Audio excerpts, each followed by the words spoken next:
knows about the grind. Yeah, bubble grind. Now we have a guy that could probably get in there if you... It's game day. The Edmonton Oilers hit the road once again.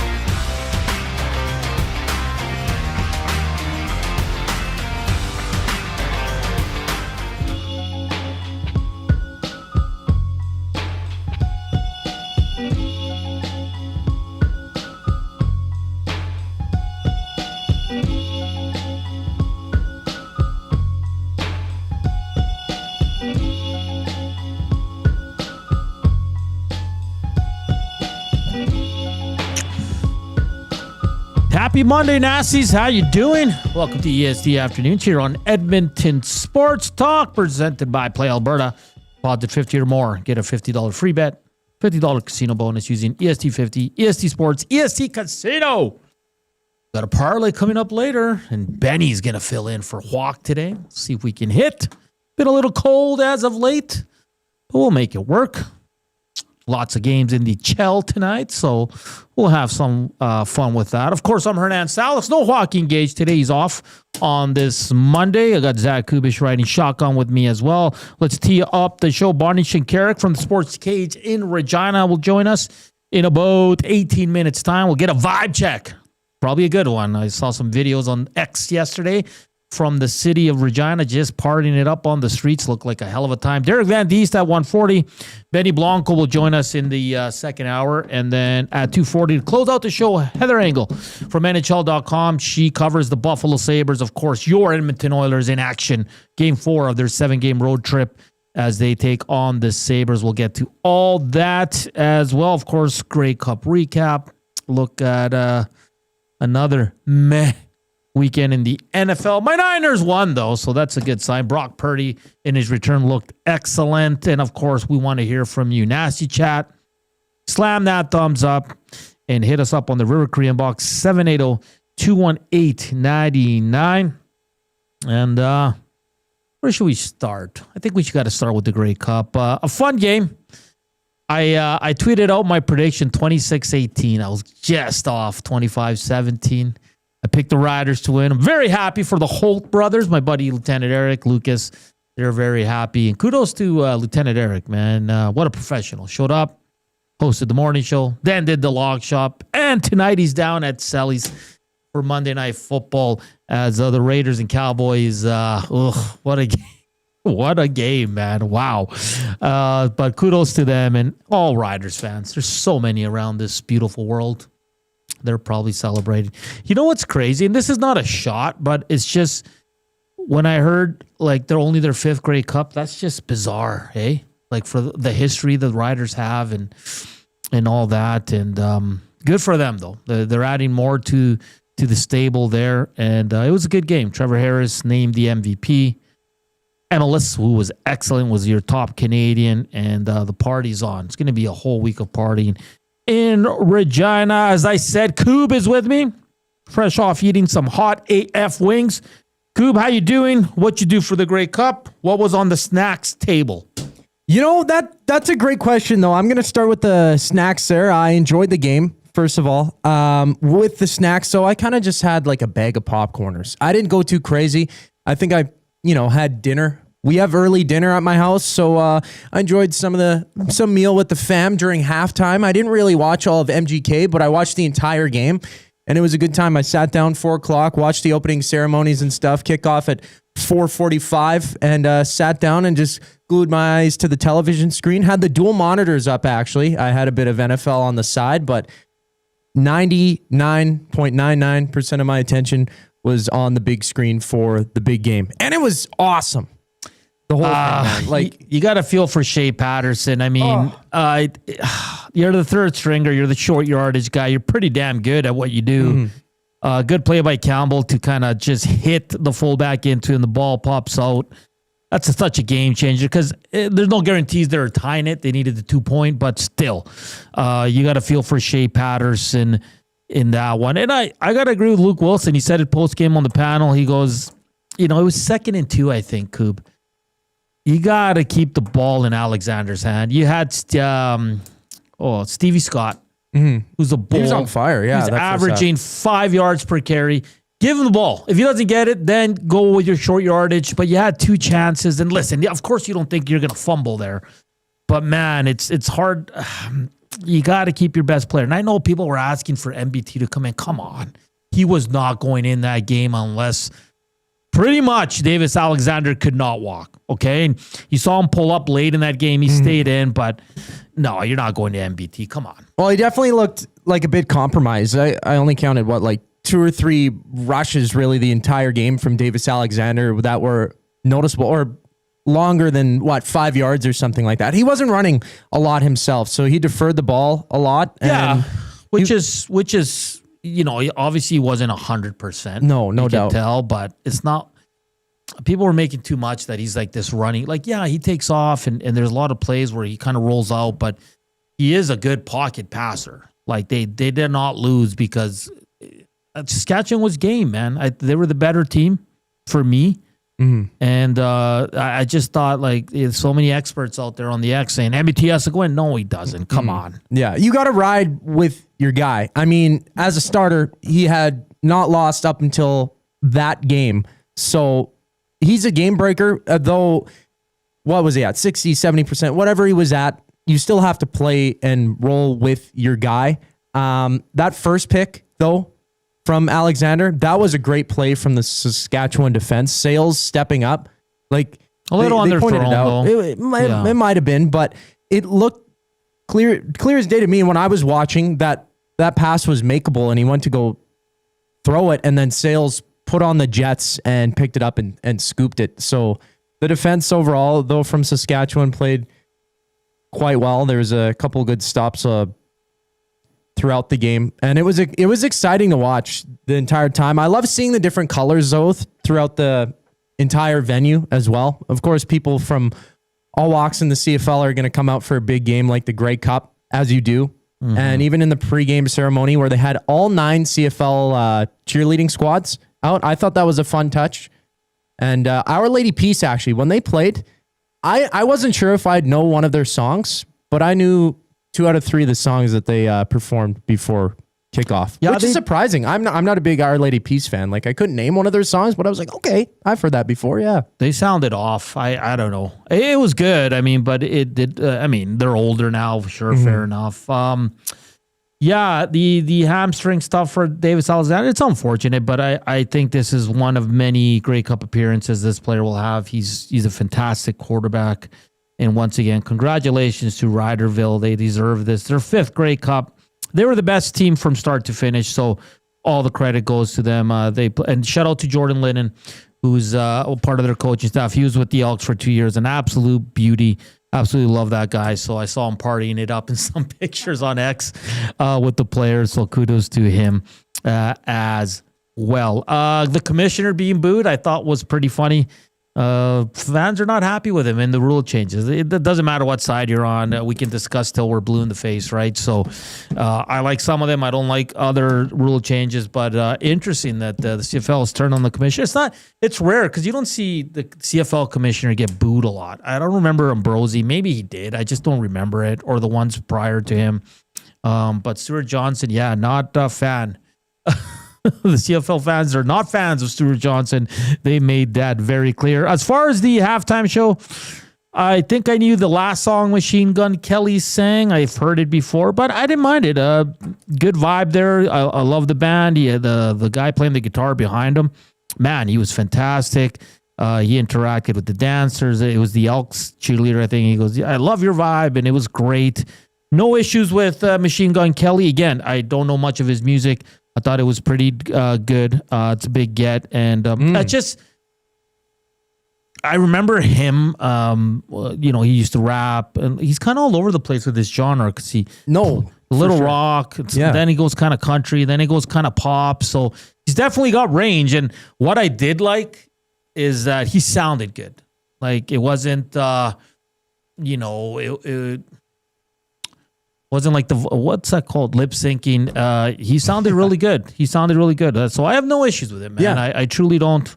I know a lot of people like to pick apart these halftime shows. Can't wait for Bad Bunny because that one's going to make a ton of people really uncomfortable. So I can't wait. You love Bad Bunny though, too, right? Yeah. It's fun to see when, an artist that you enjoy as a halftime show or as a show in general that you get to see just more of them. Like when Kendrick Lamar did the NFL Super Bowl halftime show, I love that. And that was his second time. I'm a big Kendrick guy, but to see MGK going into it, you know, I kind of knew the beef about Eminem and stuff like that. That was years past already. That was like 2019 when they did that kill shot, or 2021, something like that. A few years removed. But I checked his discography, and he had a song with Jelly Roll and then Travis Barker, and he did another country song. Like, he can go anywhere. So he's a true performer. I just want to point out, I loved his guitar.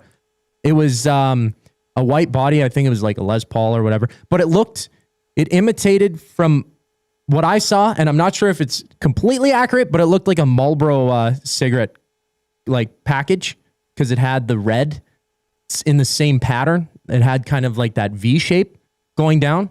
It might have been an ode to that. I also saw a clip after the fact, an interview with Machine Gun Kelly.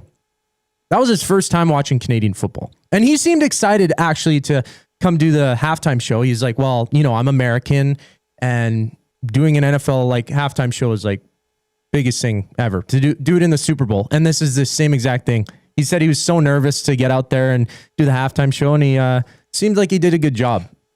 Yeah, Mitchie R says, I've always liked the tone of MGK. Darren says he wasn't that bad. Overboard with the guitars maybe, but they didn't sound bad. Blondie was rocking it.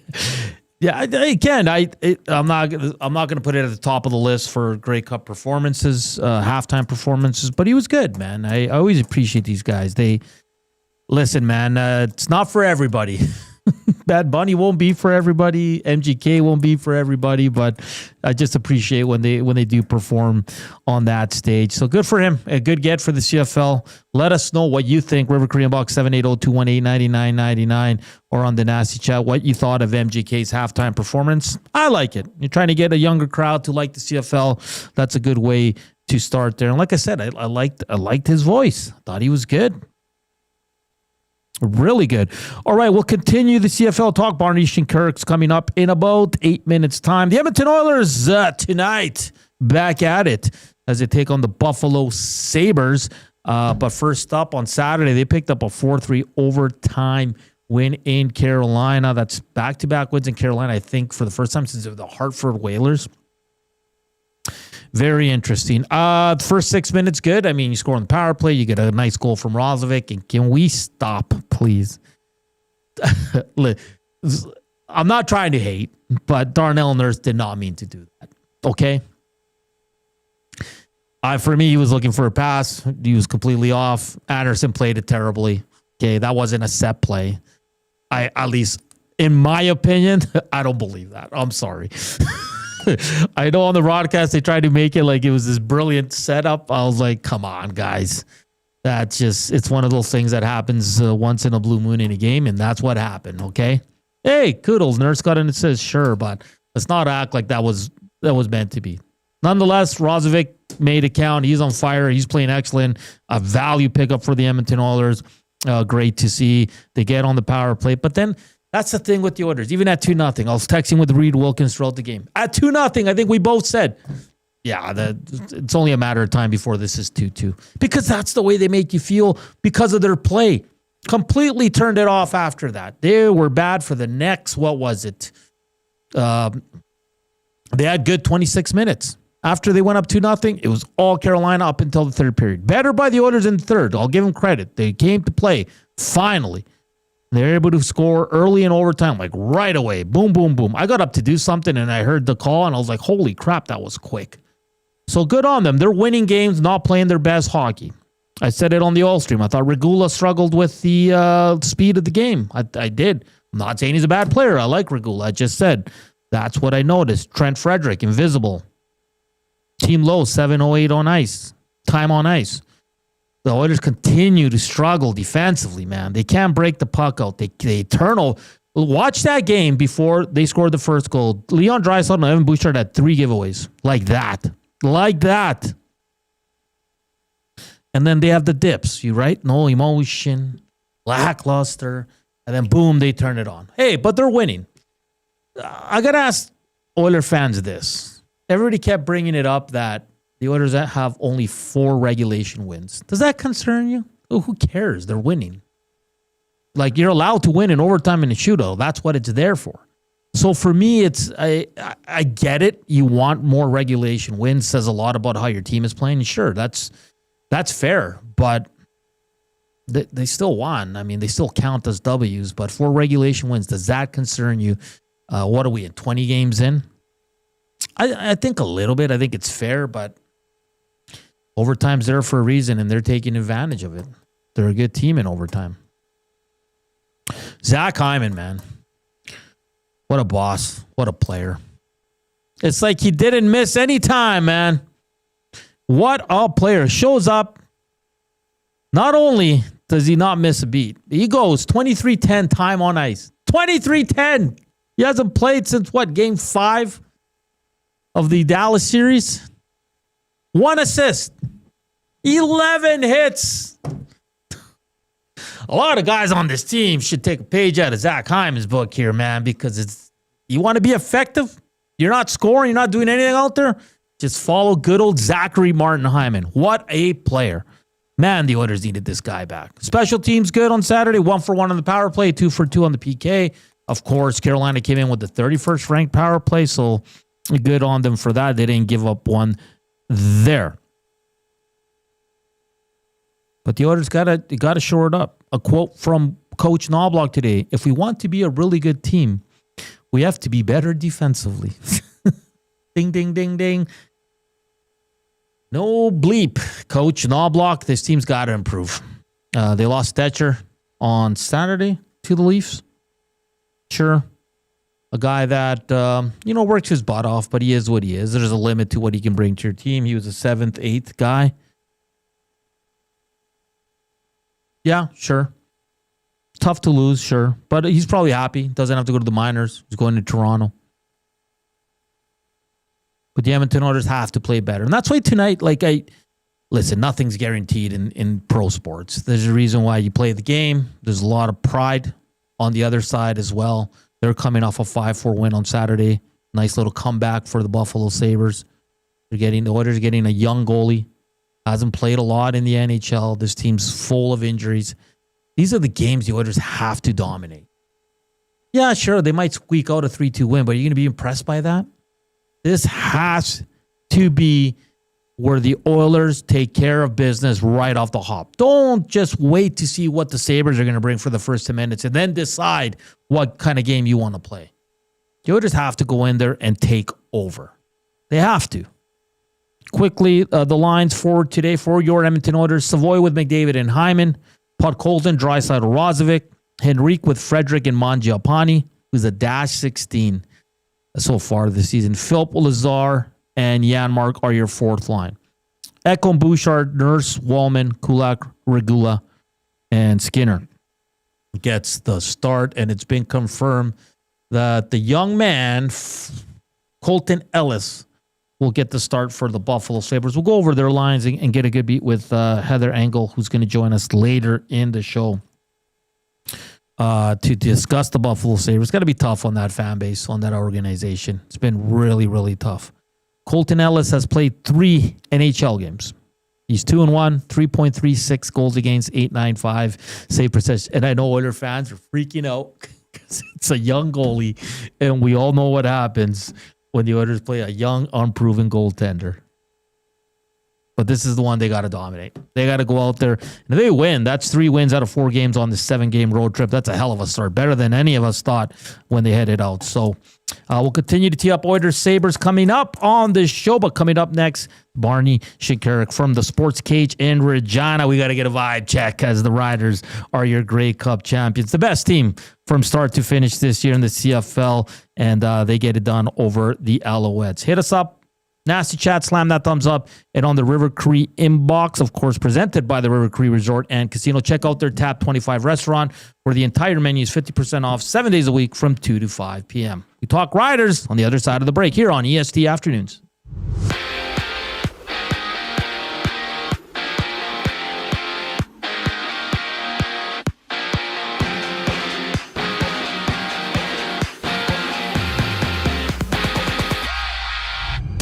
The Oilers and Sabres duke it out in Buffalo tonight. Stuart Skinner, the expected starter for the Oilers. Tom Gazzola and Ben Thomson tee up the action during the GCL Diesel Oil Stream pregame show. Tune in at 4 o'clock only on EST. 5 other games on tap. The Bruins and Hurricanes drop the puck. The Canadians and Blue Jackets face off while the Mammoth and Ducks duke it out. For the Maple Leafs, Brandon Carlo has been placed on the injured reserve with a lower body injury. He's day-to-day, while Nick Waugh is out for tomorrow's game against the Blues with an upper body injury. NFL news, Atlanta's Michael Penix Jr. suffered a knee injury yesterday against the Panthers, leaving the game in the third quarter after an incomplete pass. Penix is undergoing surgery testing to confirm the severity of the injury. Thursday night football, the Cowboys, or Monday night football, don't know what day it is. Cowboys and Raiders kicking off. Las Vegas dropping their last 3 games while Dallas is on a 2-game skid. Join Lieutenant Eric for the action at Selly Sports Bar and Lounge at Century Casino on Fort Road. 8 games in the association. It's the Raptors against the Hornets and Mavericks taking on the Lynx while the Bucks and Cavaliers hit the court. This sports update is brought to you by Windsor Plywood Leduc. Locally owned and operated since 1993. They're more than just plywood. They offer everything from doors and flooring to decking, fencing, and custom millwork. Windsor Plywood Leduc. They're the experts you need to know.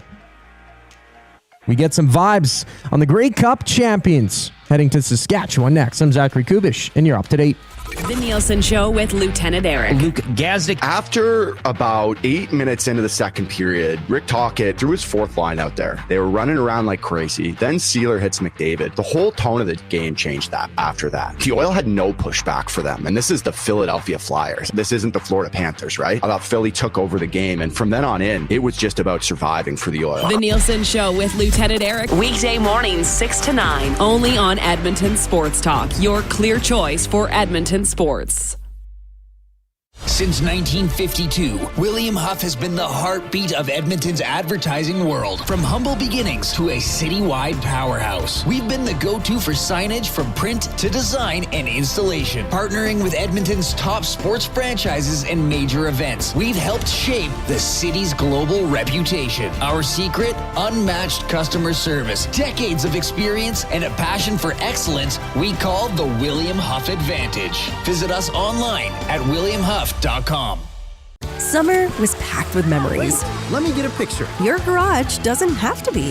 Wow, look at all this space. Store your gear with Sentinel Storage and enjoy extra space all year. Try 4 weeks free. Visit sentinelstorage.ca. Looking for flooring? Paramount Flooring has it all. Sales, service, and expert installation. With options for every style and budget, open 7 days a week. We've got you covered. Quick delivery and in-stock deals. Plus, EST listeners get 10% off. Visit ParamountFlooring.ca today.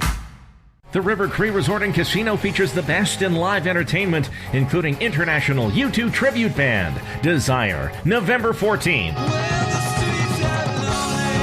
Performing decades of U2's greatest hits, it's Desire, November 14th at the River Cree. Tickets for this show and more at rivercreeresort.com. River Cree Resort and Casino. Excitement, bet on it.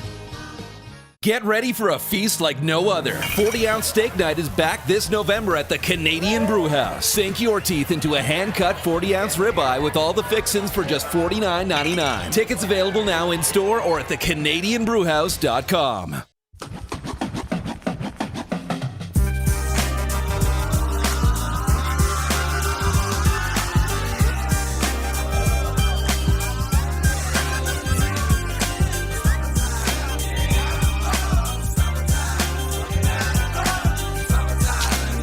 Back here on EST Afternoons, Hernan Salas, Zach Kubish with you today. The day after the Grey Cup from Winnipeg, Joaquin Gage. Day off today. He'll return tomorrow. We'll be live on location in Devon at the Boston Pizza there. So if you're around that area, make sure to come say hi. And the next time it's going to be summertime.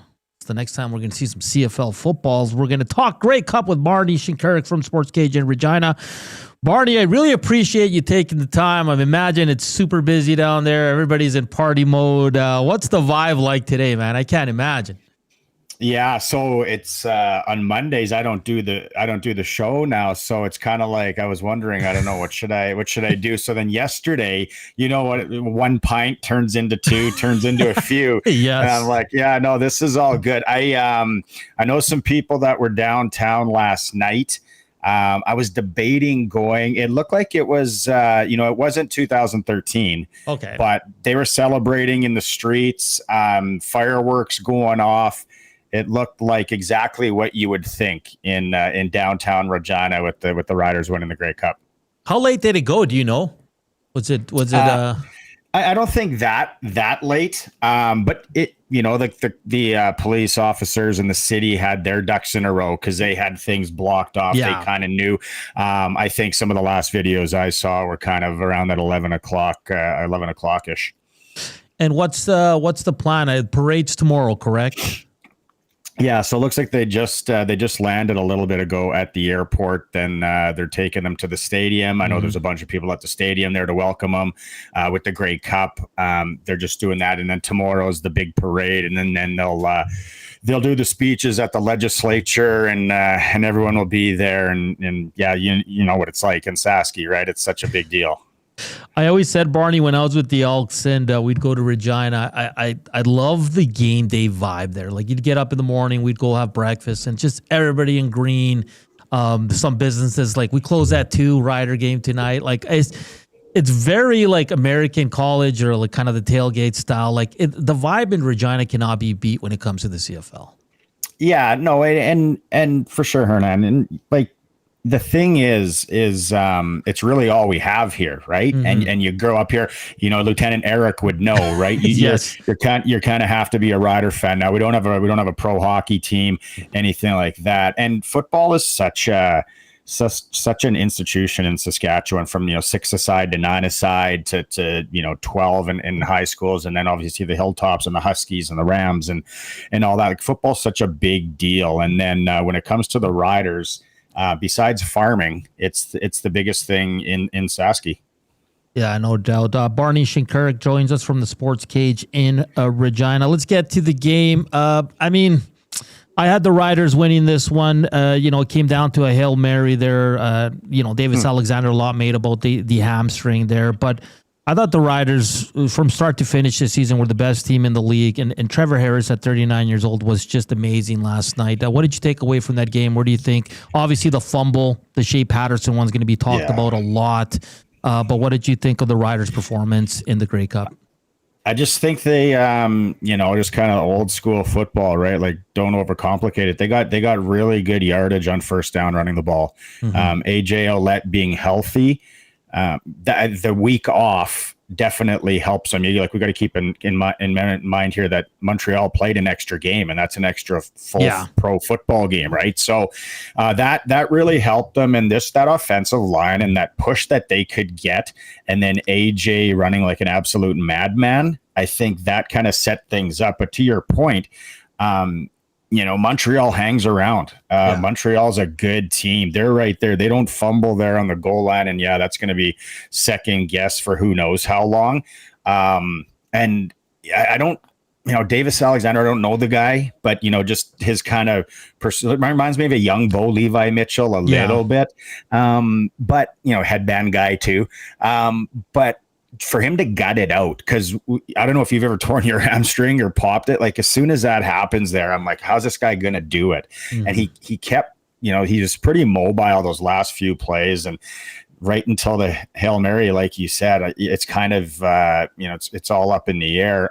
I think too, the one thing, not a huge play, but that kick return to start the second half, and Mario Alford getting that, huge yardage like that to kind of keep that momentum going for the Riders. I thought that was great. Tommy Stevens is a short yardage quarterback. Like, if you've ever seen the guy, like, I had a chance to meet him for the first time and see how big he is. I'm like, well, how would you stop this guy? Like, it's just physically impossible for him not to even get a yard. So, there was that stuff. It was a great Grey Cup football game. I think, at the end of it all, and the Riders hung on.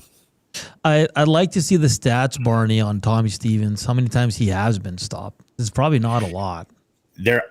comes to mind, there was the one this year, and he fumbled, and it was right after we had him on the show, and we were praising him, and going through all this, and then we were like, well, I don't know if he's ever going to come on the show again, boys, because I think it might be bad luck, or he's just and like Shea Patterson was here last year, and you don't want to be hard on him, and the coaching decision there and what Moss has done there's been excellent. But you think about, you could have ran the ball quite easily on that first down. And Shea Patterson is small compared to Tommy Stevens.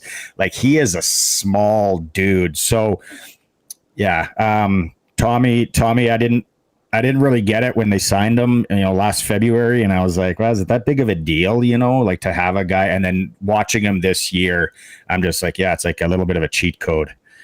It's so fascinating, Barney, because you compare the NFL to the CFL. The CFL always has that third short yardage quarterback, where in the NFL, your starter does it all, like no matter what. I've brought that up to guys that I've interviewed on the show that have played both sides of the border, and just kind of like, even we go back, right, when we were younger and all that, like there was never another guy like Tracy Ham would get the short yardage, or Kent Austin would figure it out, or Danny McManus. Like, I don't remember it being such a play when we were younger either. Barney, Corey Mace, man, he got there to Regina, changed the culture. I remember in his first year, started off hot, had some, up and downs in the middle of the season, closed it all pretty good, just couldn't get done in the playoffs. Comes this year, like I said, the top team in the CFL record-wise, and they get the job done. And Corey Mace is one of those guys, I think, is just very likable. The whole staff is. But what can you say about Corey Mace and kind of the legendary status he's going to have in Regina now? Yeah, like, what it's like, right? When you interview coaches in any sport, and a lot of them are guarded, and rightly so. And then there's some that are just dudes. Like, you get it. It's like, oh, this guy's a dude, right? And that's what Coach Mace is. Now, he's not gonna, we can poke and prod, and he's not gonna give us what we want. But he just seems like a good guy, former player, and it sounds like very cliche and cheesy, where it's like they all want to play for him, but it's like him and those coaches. Like, we do a coaches show every Monday, and just being able to talk to some of the coaches and getting to know these guys, like, you can tell that they are like buddies and they're good guys. So I'd be shocked if they don't run it back with that coaching staff. And Barney, I guess we'll go away from the football. The halftime show, I'll be honest, I didn't know much about Machine Gun Kelly. I liked the show. I thought it was very well done, a good voice. What did you make of the halftime show? I'm glad you asked, because I was going to ask you, because I'm going to talk about this tomorrow on the show. Oh, okay. I knew who Machine Gun Kelly was. Now, he's going with MGK. Is that the new thing? I don't know, whatever. But I was actually impressed as a live music fan, and just kind of, taking it in. I thought it sounded great. I thought it looked good. Like, his look is probably that younger skateboarder kid from the early 2000s. But the music wise, like, Hernan, I felt like this guy should do like Goo Goo Dolls and Green Day covers all night. Yeah. Because he just had that kind of, that's maybe some Matchbox 20 in there, right? But that's, all in all, I thought it was a great show. Like, I think some people wanted a little more, I don't know, pageantry is the right word, or they wanted some flair, but I thought it was well done. Last year, was it the Jonas Brothers? Yes.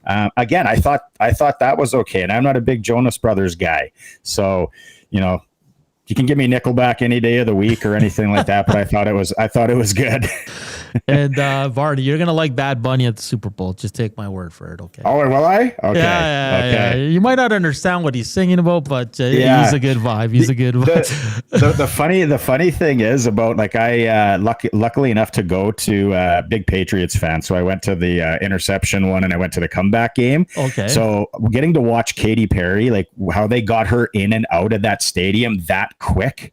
And then Lady Gaga, it's amazing. Like, I'm like, how did they get that stage and everybody out and then back to football? So yeah, no, it was good, right? I know a lot of people wanted Canada or Canadiana, but I thought it was good. Yeah, I thought it was great as well. And Barney, so what's the plan? You said you're off today, back at it tomorrow. Are you guys going live from the parade? Like, what's going on tomorrow with the chaos of the celebration? I'm going to avoid the parade. I'm not. I don't. I think the last time I was in a parade, I wore our FM station's costume, and I got in trouble for throwing candy the wrong way. And I'm like, what's this world coming to? But I'll be at the station, and then we'll loop in Dave Thomas and the guys that are down there at the legislature. It should be a party. I'm sure you'll see it on social media. You can run some live or some audio as well. It's going to be hype. Oh, it's going to be great. Very happy for Lieutenant Eric and all Riderville as they get their fifth Grey Cup. Yeah. Barney, thank you for taking the time to join us today. Yeah. Enjoy the week. It's going to be a fun one down there in Regina, and I'm sure we'll chat again. Yeah, anytime, man. Have a good one. All right. Perfect. That's Barney Shynkaruk from the Sports Cage in Regina. He was brought to you by Old Country Towing, Edmonton's most trusted 24/7 roadside rescue team, fast, safe, and reliable for over 15 years. Whether it's game day or a snowstorm, we work as hard as your favorite team to get you going. Call 780-986-6088 for all your towing needs. I'm kind of with Barney. Like, at the age I'm at, like, let's just say the Oilers win a cup, I would not be at the parade unless it was work-related. I'll be honest. Well, you know, if you flashback, like, everyone in 06 with that far run was down there. And, you know, I for not the most recent year, but 23, 24, I was, you know, kind of down perusing downtown. And I probably would have, you know, been a participant in those parties as well. But there's a lot of crazy stuff that like, people get excited. Yeah. And it's a party for, you can go on for weeks. I think it's more for like youth and listen, the first year of the Joey Moss pit, so we went down because we're like, we want to experience it, right? Yeah, you have to. But the one game for me was enough. We had a good time. There's some people there that are just there to create a ruckus. The idiots throwing beers and stuff. Yep. But all in all, sure, it was an experience. I'm glad I went, but it's something I wouldn't do again. And I think I'm the same way when it comes to a championship parade. Like I said, unless EST's on location, I would not go voluntarily down to a parade. Would you? Coop said he would. I probably would. You know, you strap a camera to my chest. That might be a good live stream or something like that. Good, yeah, that would actually be some good content. But I'm just too old and cranky, man. You're a curmudgeon now. No, I'm kidding. But I know people who, for every single game during the playoffs, no matter what they're doing, they'd have work. They'd rush down there immediately and be there for every single game. I don't even want to do that today.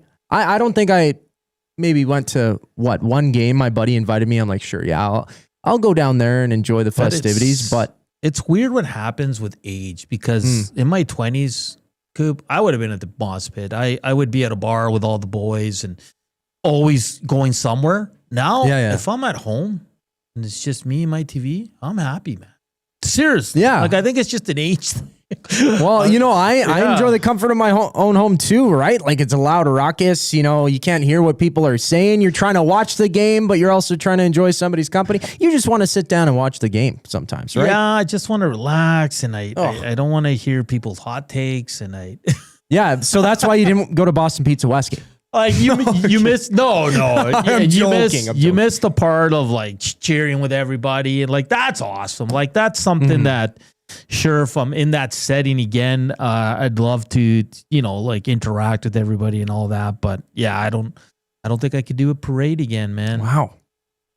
They're tough, man. It's a lot. And downtown here, where the hell would you go? Oh my gosh. Too much construction. Yeah. Oh, well, if there was, you know, construction season all the time, but I avoid downtown as much as I can, especially right near McEwen now. I don't know where'd you go? Like, where would you line it up? Seriously, where would you have to? I don't know. They'd probably have to detour with all the construction. Yeah, exactly. Go way around. Go through the river valley. Why not? Tango's asking me when he should go for a shower. That's quite the question. Yeah, that's quite. Whatever you want. How about at? Let's see here.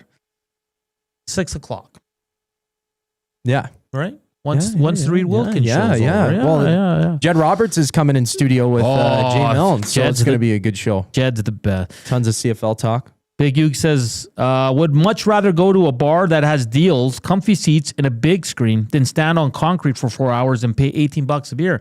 Not only that, Big Hugh, get beer thrown on you. And you're probably watching 3-4 fights. Caster says, it's not weird, Hernan. We just don't have the same energy as we did in our 20s. You're damn straight. It's tiring sitting around in those lines. Like, I'm the kind of guy who, when I was growing up, I'd go to, let's compare it to K-Days, right? I'd go there twice a year. I'd make it a weekend. Like, I'd go on the Saturday and Sunday or the Friday and Saturday, and I would be there all day with my Ride All Day pass. This was 4 or 5 years ago, so I was still, a little young coob, which I still kind of am. I'm the youngest one here still, but I couldn't do that today. Like, standing around, sitting in line, and like hanging out with my parents going, they're like, they have no patience for it anymore. They don't have the time for it anymore, Hernan. No, they do not. They do not. All right, on the other side of the break, we're going to talk some Oilers with our good buddy Derek Van Diest from NHL.com. We'll get his thoughts on the Grey Cup as well. I'm sure he was tuned in to the big game here in Canada as the Riders win their 5th Grey Cup. Continue the party with LTE, man. He's going to be down at Selly's Monday Night Football tonight. It's going to be a good time. Go give our good buddy Lieutenant Eric a big hug because he's very happy that his team is bringing home the Grey Cup. Of course, tomorrow, Dustin Nielsen makes his triumphant return after being in Winnipeg for Grey Cup week. I think Iwanik's back on Wednesday, so we'll have a full stable here at EST. Slam that thumbs up. Hit us up on the Nasty Chat in the afternoon inbox, like always, presented by the River Cree Resort and Casino. Check out their happy hour, 525 drinks, available Sunday to Thursday from 9 a.m. to 7 p.m. DVD to talk Oilers next.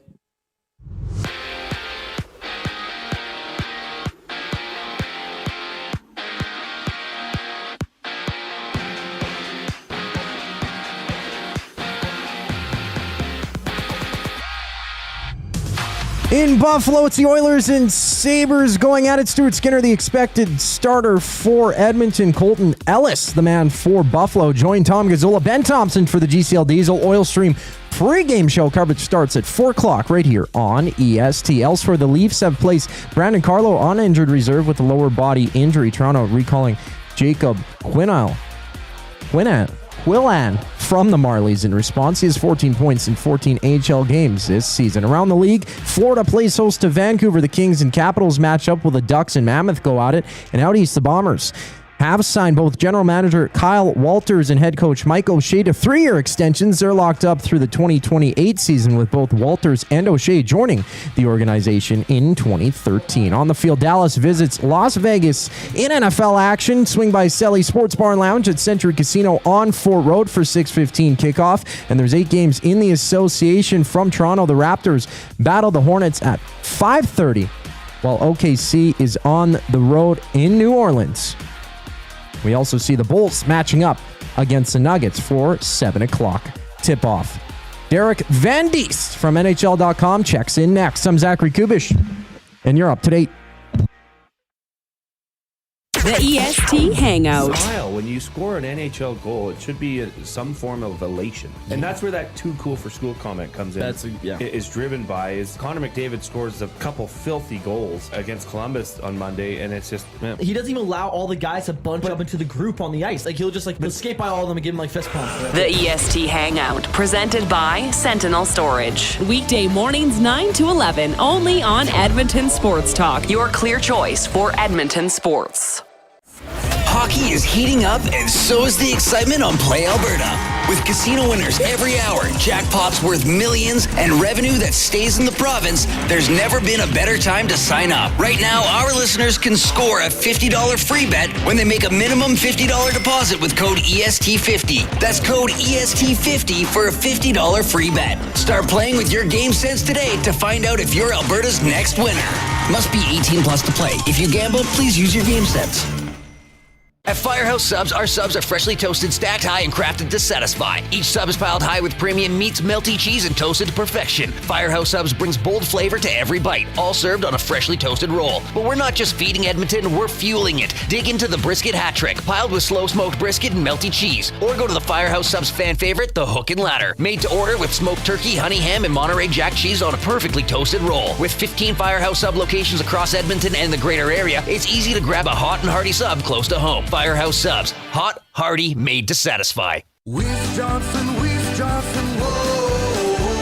Hi, Dennis from Weiss Johnson here, and we're excited to be partnering up with the Nielsen Show and have a special deal exclusive for Nielsen Show listeners. Get 10% off any new Trane furnace, air conditioner, or heat pump installation from now until the end of October. Bundle a furnace with an AC or heat pump and get 25% off the package price. Get your home comfort now for all seasons with Weiss Johnson and Trane. Trane, it's hard to stop a train. Visit wjsportstalk.com today.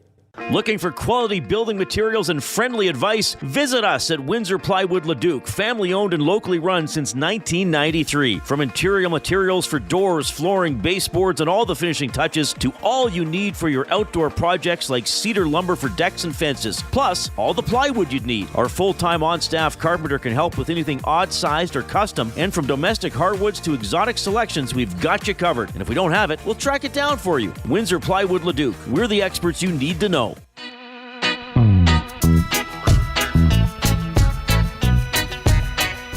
This is like an anaconda taking down a pig.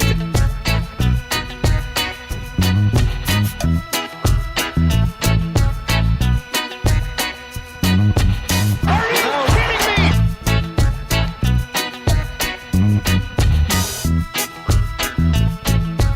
Back here on EST Afternoons on this Monday. A little cold out there. Riding solo today. Well, not solo. I got my boy Coob here, but Hawk is off. Jay Milne coming up from 3 to 4 with Coob. Then Tom Godola and Benny jump on from 4 to 5 for the All-Stream pregame show. And then Coob, Jay Milne, and Jed Roberts take you home as the Oilers take on the Buffalo Sabres. Puck drop at 5. Portions of this hour brought to you by Taco Tuesday. Taco Tuesday just leveled up at the Canadian Brew House all day, $3.49. New tacos and quesadillas after 4 p.m. Sip on $5.99 margaritas. $2 off Corona tankards and tequila shots starting at $5.99. That is the Canadian Brew House. And as we now welcome in our good buddy from NHL.com, Derek Van Diest, who joins us on the Oil Country Towing Video Hotline. DVD, my friend. How you doing? Good. How you doing today? Doing excellent. Before we get to the hockey, did you watch the Grey Cup? Your thoughts, and how happy are you for Riders fans? Well, I'm very happy for Riders fans. I think I thought it was a good game. Obviously, it came down to a couple plays. The fumble on the 1 yard line, that can't happen. But I thought it was a good game. I thought Davis Alexander did what he could. He had a bad hamstring, you could tell. Yeah, he couldn't get around. I think if he was a bit more mobile, would have helped Montreal a little more because he's a guy that can run the football. But yeah, he just couldn't play on that hamstring. He couldn't run on that hamstring. I thought he threw the ball pretty well. But yeah, it's unfortunate that comes down to a big fumble. If you're a Montreal Alouettes fan, fumble on the 1 yard line, that's the worst place to fumble a football. Yeah, they're going to question that. Yeah, you're driving, and the ball kind of just slips out of the quarterback's hands, and it's heartbreaking. But you're happy for Saskatchewan fans. They love their Riders. They love this league, and they deserve to be rewarded every now and then. So it was nice. They were the best team in the CFL, in my opinion, throughout the season. I thought you just look at what they did and how well they played, and Trevor Harris. Look at winning a championship. He's a guy that's been around for a long time. Yeah. He came through here and he did everything he had to do. He didn't have to do everything. They had a good team. They had good defense. Yeah. Really good running game. And so he just had to make the throws that he needed to, and he did that. And I thought once again the Grey Cup was very entertaining. It came down to the very, very last play at the end. So I thought it was a good game altogether. I thought they put together a great show. I was thoroughly entertained watching that football game. Did you like Machine Gun Kelly? Yeah, I don't mind Machine Gun Kelly. Yeah, it was pretty good. Yeah, it was pretty good. So I thought they had both acts. Our Lady Peace and Machine Gun Kelly were very good. They're very good acts, and I think that kind of stems the CFL. They're trying to get some bigger names here. They're trying to get some bigger acts for their halftime shows, and so no, I thought it was excellent. And they're trying to appeal to a younger audience, Hernan. I think that's important for this league, is to try and get this younger audience in there. I know they're kind of in a conundrum because their base is an older audience. Their base is, guys my age and maybe a little older, but they are trying to appeal to a younger audience. And obviously they don't have the same tastes in things, in music and whatever anymore. So you have to try and bridge that gap somehow. And I think they're doing a good job for the most part. Derek Van Diest from NHL.com joining us here on EST Afternoons. Derek, Oilers coming off a 4-3 overtime win in Carolina. I don't know if you share the same kind of thoughts I had. I don't think the Oilers, I thought they had 26 good minutes. Their period was their best by far. But for you, are you seeing a little glimmer here that this team's turning it around, or are you still kind of extremely worried about their defensive play? Well, I wouldn't say extremely worried. I think, it all starts with their goaltending, and Stuart Skinner, I think he's kind of turning things around. I think he's starting to play a little better. And I've always said this about Stuart Skinner. I like Stuart Skinner. I think he's a good goalie, but he lets in a bad goal every game. And I think that's something that he's got to get out of his game. He can't let in a bad goal every game, or one goal you think, we really wish you would have had that. And I think that's something that that distinguishes good goalies from elite goalies, because elite goalies don't let in bad goals. And so I think that's the situation there. Defensively, they're coming around, but they're getting it's still the same contributors night in and night out. So I think they need some different guys to step up. Adam Henrique's got to come and step up. I think, Matt Savoy's playing really well. I think he's playing really good hockey. I like Bud Colson's game. I obviously still need to see more from Trent Frederick. We need to see him kind of step up and play that physical, in-your-face type game that he has. Mangiapane's the same way. He's got to get in people's faces. He's got to get on people's nerves, and that's when he's at his best. When and he hasn't done that yet. And he's obviously a talented guy that can score. So I think you need to see more contributions from the bottom half of that lineup if you're a forward, because it can't be Draisaitl, McDavid every game. You have to have some games where those guys don't need to score need to get 2 or 3 points in order for your team to win a hockey game. And it's been a grind for the Oilers this season. They haven't had one of those blowout games. They haven't had an easy night. Every night has been tough for them. It's going to be that way because they are the 2-time defending Western Conference champions. So teams are going to really kind of gear up to play them. And I think you're going to get that in Buffalo as well tonight. They're going to get a good effort from the Sabres, who again are struggling, again are kind of spinning their wheels. They have some good talented players there, but they just can't put it together. But I think they're going to be motivated tonight when the Oilers come to town. Derek Van Diest, you brought up Trent Frederick. We're 20 games in, okay? It's a small sample size, I get that, but we're 20 games in, and Trent Frederick hasn't done a lot. We talk about, it's for him to make an impact on this team. It's not hard. Go to the net, create a ruckus, muck it up a bit. But we haven't seen that. I'll be honest, Derek, like every time I saw him in Boston, I saw highlights and he was mucking it up, scoring or fighting. I don't see that player here. Do you think that's just maybe a misconception that he is that kind of player? Because we're 20 games in here, Derek. He hasn't come close to it outside of one fight. Yeah, no, you know what? I think he is. I don't know why. I think Trent Frederick, and I can kind of relate to this because when I played sports, when you're a bigger guy, you don't necessarily have that meanness in you. Like you have to get it unleashed, because guys will leave you alone. They're like, "Oh, don't let that guy off," because And I think that's what's happening a little bit here, is that no one wants to unleash the beast if it's there in Trent Frederick, because they'll leave you alone. They won't get into it with you. They won't muck it up with you. So you have to go and kind of initiate that kind of thing. You have to go initiate that. And sometimes guys are really good at doing it and sometimes they're not. And I think maybe that's the situation. If there's something going on, Frederick will be there and help it out. But I think it's the initiating part that I think he struggles with, and when to do it, when not to do it, when to jump into a scrum. And I think that's one of those things that he doesn't have a feel for it. From what I've seen so far, he doesn't have a feel for when to start stuff or when to kind of back off. And I think as he goes and as they kind of, maybe he'll kind of learn to feel that, because you look at, there's a couple games ago with Philadelphia, they ran Connor McDavid 2 or 3 times, and then you kind of expected Frederick to kind of have some sort of action, not necessarily by going out there and fighting, but now you run our best player, we're going to run your best guy. Like you treat our best player that way. We're going to treat your best player that way. And I think that's what he kind of, it's an inherent skill. You don't just learn it. You have to kind of have a good feel for it. And I just don't think he has that feel for it yet. You can develop it, but it might take some time. But yeah, he doesn't have that mean streak. He's a good guy. He's a nice guy. And sometimes when you're a big guy, they'll leave you alone because they don't want you to set off. So I kind of know what that's like. But when you do set him off, then you're in trouble. And I think people kind of just like, let him be quiet, let him skate around, let him not kind of, don't kind of stir the pot when he's on the ice. But I think he's got to try and develop that on his own, and he's got to see what's happening, have better awareness, and then go from there. And I think that's what I think Hyman's going to help him coming back in the lineup, because you saw Hyman come in here and run everybody in his first game back, and you're thinking, that's what Trent Frederick needs to do. He needs to run people like Zach Hyman is doing. So maybe he'll get the hint, or he'll kind of follow his lead. Derek, tonight, Buffalo Sabres. Buffalo, really good numbers against Edmonton in Buffalo, but this is a team that the Oilers cannot take lightly. We've seen this far too often. A young goalie, a team that they should beat, but they struggle with. Well, how are you feeling for tonight? I think the Oilers are going to figure it out tonight and say, we're not going to mess around and just go out there and win this game right off the puck drop. Are you feeling, do you have the same sense, I guess?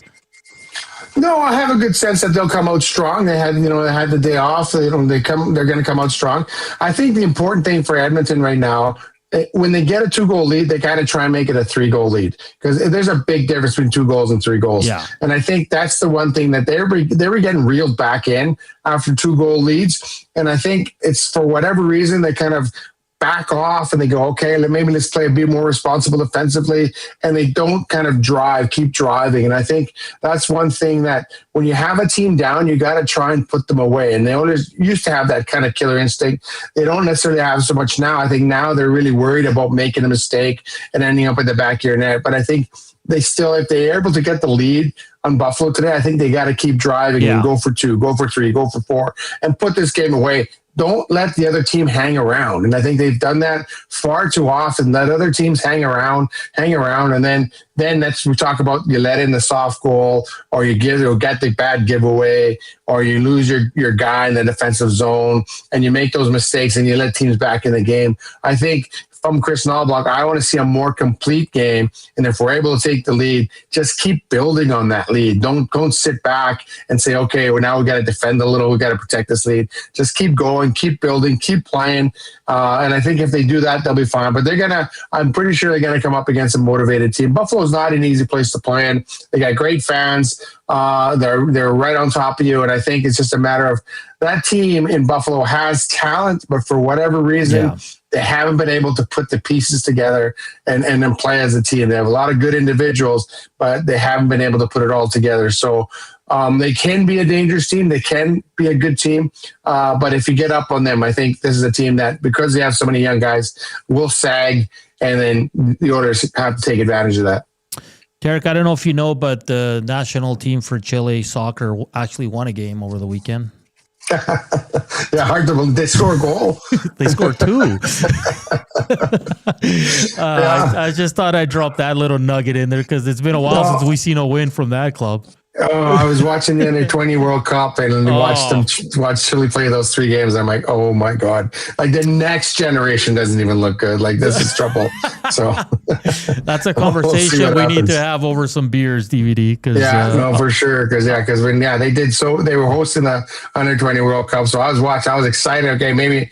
And the team still can't score. Nothing. And outside you and I, no one really cares what we're talking about right now. It's true. Yeah. Derek, thank you. There's a pretty decent Chilean community. They know what we're talking about. Yeah. Derek, thank you for taking the time. Enjoy the game tonight, and we'll chat soon. Sounds good. Thanks for having me on. All right, that's Derek Van Diest from NHL.com. You feeling confident tonight about the Edmonton Oilers game against the Buffalo Sabres? Can't take them lightly. We've seen this movie before. But I think the boys are going to figure it out tonight and just kind of take it to the Sabres, and hopefully it's they can cruise to a victory in the third period and not have to go to another overtime or shootout. They've been to a lot this year, actually. It's been quite a bit. All right, hour 2, Benny Blanco, Benny the Jet, Benny Six Slices, Lemon Pepper Benny, our good buddy, Benny Thomson, joins us. We're going to do our Screw It, Let's Do It parlay coming up, as Benny will fill in for Joaquin and Heather Engel from NHL.com to talk Buffalo Sabres, and we'll go around the world of sports like we always do here on EST Afternoons, hour 2, on the other side of the break. The Reed Wilkins Show with Jay Milne. I think that there are significant holes in the roster. Hyman, he's a tenacious, gritty player, so hopefully he helps. But he's one guy. Like, some other guys got to step up here. Hopefully having that kind of leader on the ice will then move itself throughout the lineup. I've been downplaying this Hyman return, but maybe that is something that this team actually really, really needs. The Reed Wilkins Show with Jay Milne, weekday afternoon 3 to 6, only on Edmonton Sports Talk, your clear choice for Edmonton sports. Running your own small business takes courage, and as it grows, so does your team. That's why Alberta Blue Cross offers health, dental, life, disability, and wellness benefits designed for small businesses, because we know a healthy team means a thriving business. Join over 5,000 Alberta businesses who have chosen us to help their business grow and succeed. Alberta Blue Cross takes care of you and your employees, so you can take care of your business. Visit ab.bluecross.ca to find a plan that's right for you. When gambling, set a budget before you play. Stay informed and visit GameSenseAB.ca to learn how. Remember, if you gamble, use your game sense. You've heard the name, but what does it mean? For over 66 years, William Huff Advertising has supplied signage from screen printing to digital to LED with design, production, and install in-house. It's a one-stop shop for all your signage needs. Edmonton owned and operated, William Huff has been trusted by the biggest companies and teams in the City of Champions and many others across the country to do the job. If you're looking for a way to get the word out about your company or event, they are the answer. Go to www.williamhuff.com. Their results speak for themselves. Skip the couch and hit the Canadian Brewhouse. Your home for every puck drop, every goal, and every cheer. With ice-cold drinks, massive screens, and the best fans in town. This hockey season, our house is your arena. The Lock Shop. I mean, just as far as putting on the show, the people that set up the Grey Cup Festival, can't say enough about them. And then, as I tweeted out last night, all of that was fantastic. Now it's time to crown a champion. We got a pretty wild football game that had some big-time, all-time Grey Cup moments. Yeah. I think a worthy champion and obviously a great, great story with your guy, Trevor Harris. The Lock Shop, weekday mornings at 11, only on Edmonton Sports Talk, your clear choice for Edmonton sports.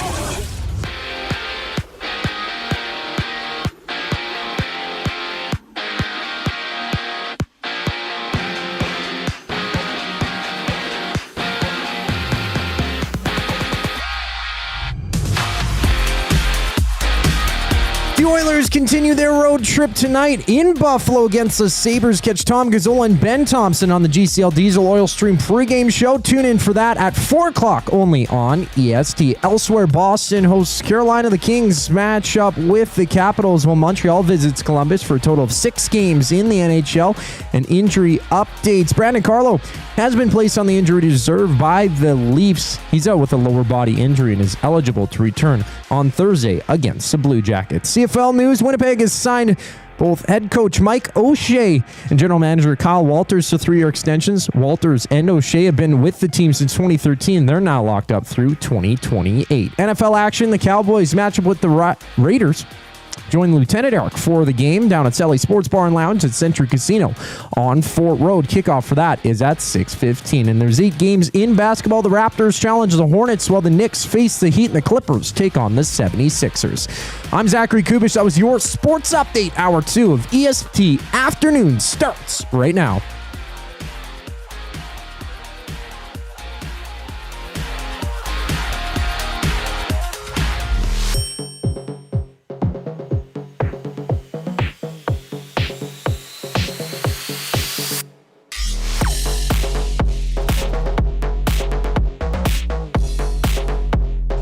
Hour 2 EST Afternoons here on Edmonton Sports Talk. Of course, Edmonton Sports Talk presented by Play Alberta. No Joaquin. We got Benny for a segment. Wow. We got Coob at the technical desk, like our good buddy Reed says. Yep. We're coming to you live from the William Huff studio. Hit us up, River Korean Box, 780-218-9999. Nasty chest slam that. We're only at 28 thumbs. Is there a thumb fatigue? You know how there's an Oiler fatigue at times? Is there a hitting that I think they go thumbs up? hand in hand. Let's beat it. But they won. I know, but like I think there's a lot of ticked off Oilers fans right now. So let's beat that narrative. Are you thumb fatigued on YouTube? Let us know. I just hit the thumbs up. Because 28 I'm about an to. hour into the show is not enough. Or it's just a reflection of the show. Never. Oh, Betty, man. A month and a half in. That was pre and post game. I mean, the Oilers are doing a good job of taking you on a roller coaster here, hey. eh? I joked after the first game against Calgary. I caught it all. There was a couple different things that were just like, oh, they're really testing me. Stuart Skinner had a bad screw up against Calgary, so I'll talk about that. Oilers lose in dramatic fashion. It goes into a shootout, so it was an extra long night. It was funny. But the 9-1 game. Yeah, the 9-1 game of like I can't wait to look back in 10 years and go, I covered that game. That was wow. But yeah, it's honestly it's been a blast. I've had a ton of fun with it. The chat keeps you entertained, which is nice. Yeah. I'm often laughing at when I'm seeing in the nasty chat. Haven't had too many people where I've like had a timeout a bunch. I haven't had a whole lot of that, which has been nice. But yeah, it's been a lot of fun. I've enjoyed it. Tommy's treating you all right? Oh yeah, yeah, the greatest. He's I know how he treats me through Hello Hockey. So I am not. It's nothing new with Tom. It's always been great with him, so it's been good. Hey, did you like MGK? I thought he was good. Yeah. You know, like to me, like his genre of music and kind of the way he performs is, I think it suits a lot of different. What is his genre? Because it's punk rock. Is kind of for me, he's all over the place. It is all over. I mean, he used to be a rapper. Yeah. He's kind of gone all over the place, and I mean, I feel like it's kind of a trend now to kind of for artists to go down different genres and stuff. But I feel like his type of music just kind of fits the mold of what the CFL is, you know what I mean? And just the crowd that watches it. I felt like it fit well. So, and I like some of the interviews he did before he went out there. So it was pretty good. I thought he was a pretty solid halftime performance. I thought he was good. Yeah. Again, I only knew his last song. The other ones I didn't know, but it was like hard rock. Then he went into kind of like a pop song, and then kind of a little bit of country, and it was just. His range is pretty cool. Yeah. So, I liked it. I was a big fan of his last night. I thought he did an excellent job. Benny, the Edmonton Oilers in action tonight. A lot of people are freaking out because they're getting a young goalie who's only playing in his fourth game. Mm-hmm. It's one of the worst teams in the league. Where's your concern level? Because mine's pretty low. Yeah. I think the Oilers are going to take care of business tonight. I think they're done screwing around, at least for this game. Yeah. Do you feel the same way as I do? Or are you feeling like some of our nasties are like, oh boy. Trap game. No, honestly, like I think, ever since that Colorado drumming, they've won 3 or 4. Yeah. And don't get me wrong, it hasn't been smooth sailing since then, but it hasn't been pretty. It hasn't been pretty, but they've to me, I've seen some good progress. I've from guys that struggled basically since the start of the year. I think their games have turned around a little bit. I think Connor and Leon have been playing up to their standard over the past couple of games. Like you can just tell if things are starting to click for them. Obviously, the Zach Hyman debut on Saturday was nice to see, and he was very well received, I'd imagine, amongst that room. So yeah, to me, honestly, like I look at tonight as a game where you just got to handle business. Just take you're playing. I mean, last I checked, the worst team in the Eastern Conference. Now the Eastern Conference is pretty tight this year. Yeah. But it's Buffalo. Yeah. I feel like I don't have to say a whole lot more than it's Buffalo. So you should take care of business. But I mean, to be fair, like they have some studs on that team. But I think especially with the new guy in net for them, I think there's a good chance the Oilers take the win tonight. Yeah, like don't mess around. Yeah. That's the problem with this team. Like what they did in Carolina. But the problem is they start well and then they get all fat and sassy because they're up to nothing, and then they disappear for 25 minutes. So it's like this team's got to figure it out. Coach said today if they want to be a good team, they got to play better defensively. I mean, Captain Obvious, sure. Yeah. Yeah. Zach Hyman, you brought him up. I mean, I said it in the opening, man. It's like he didn't miss any games. Yeah. Like, what a player. He plays the right way, goes to the net, had a great look, should have had a goal. Yeah. Had the assist, 23 minutes of ice time, 11 hits. Like, this is exactly what this team needed. That's been my whole point with, I think, like, so many of the problems that we've been talking about and the fans have been talking about is what Zach Hyman brings. You know what I mean? Like, there's been a lack of physicality, a lack of a net front presence in the O-zone, a lack of effort at times, lack of a good forecheck, and like that's just Zach Hyman. That's exactly who he is.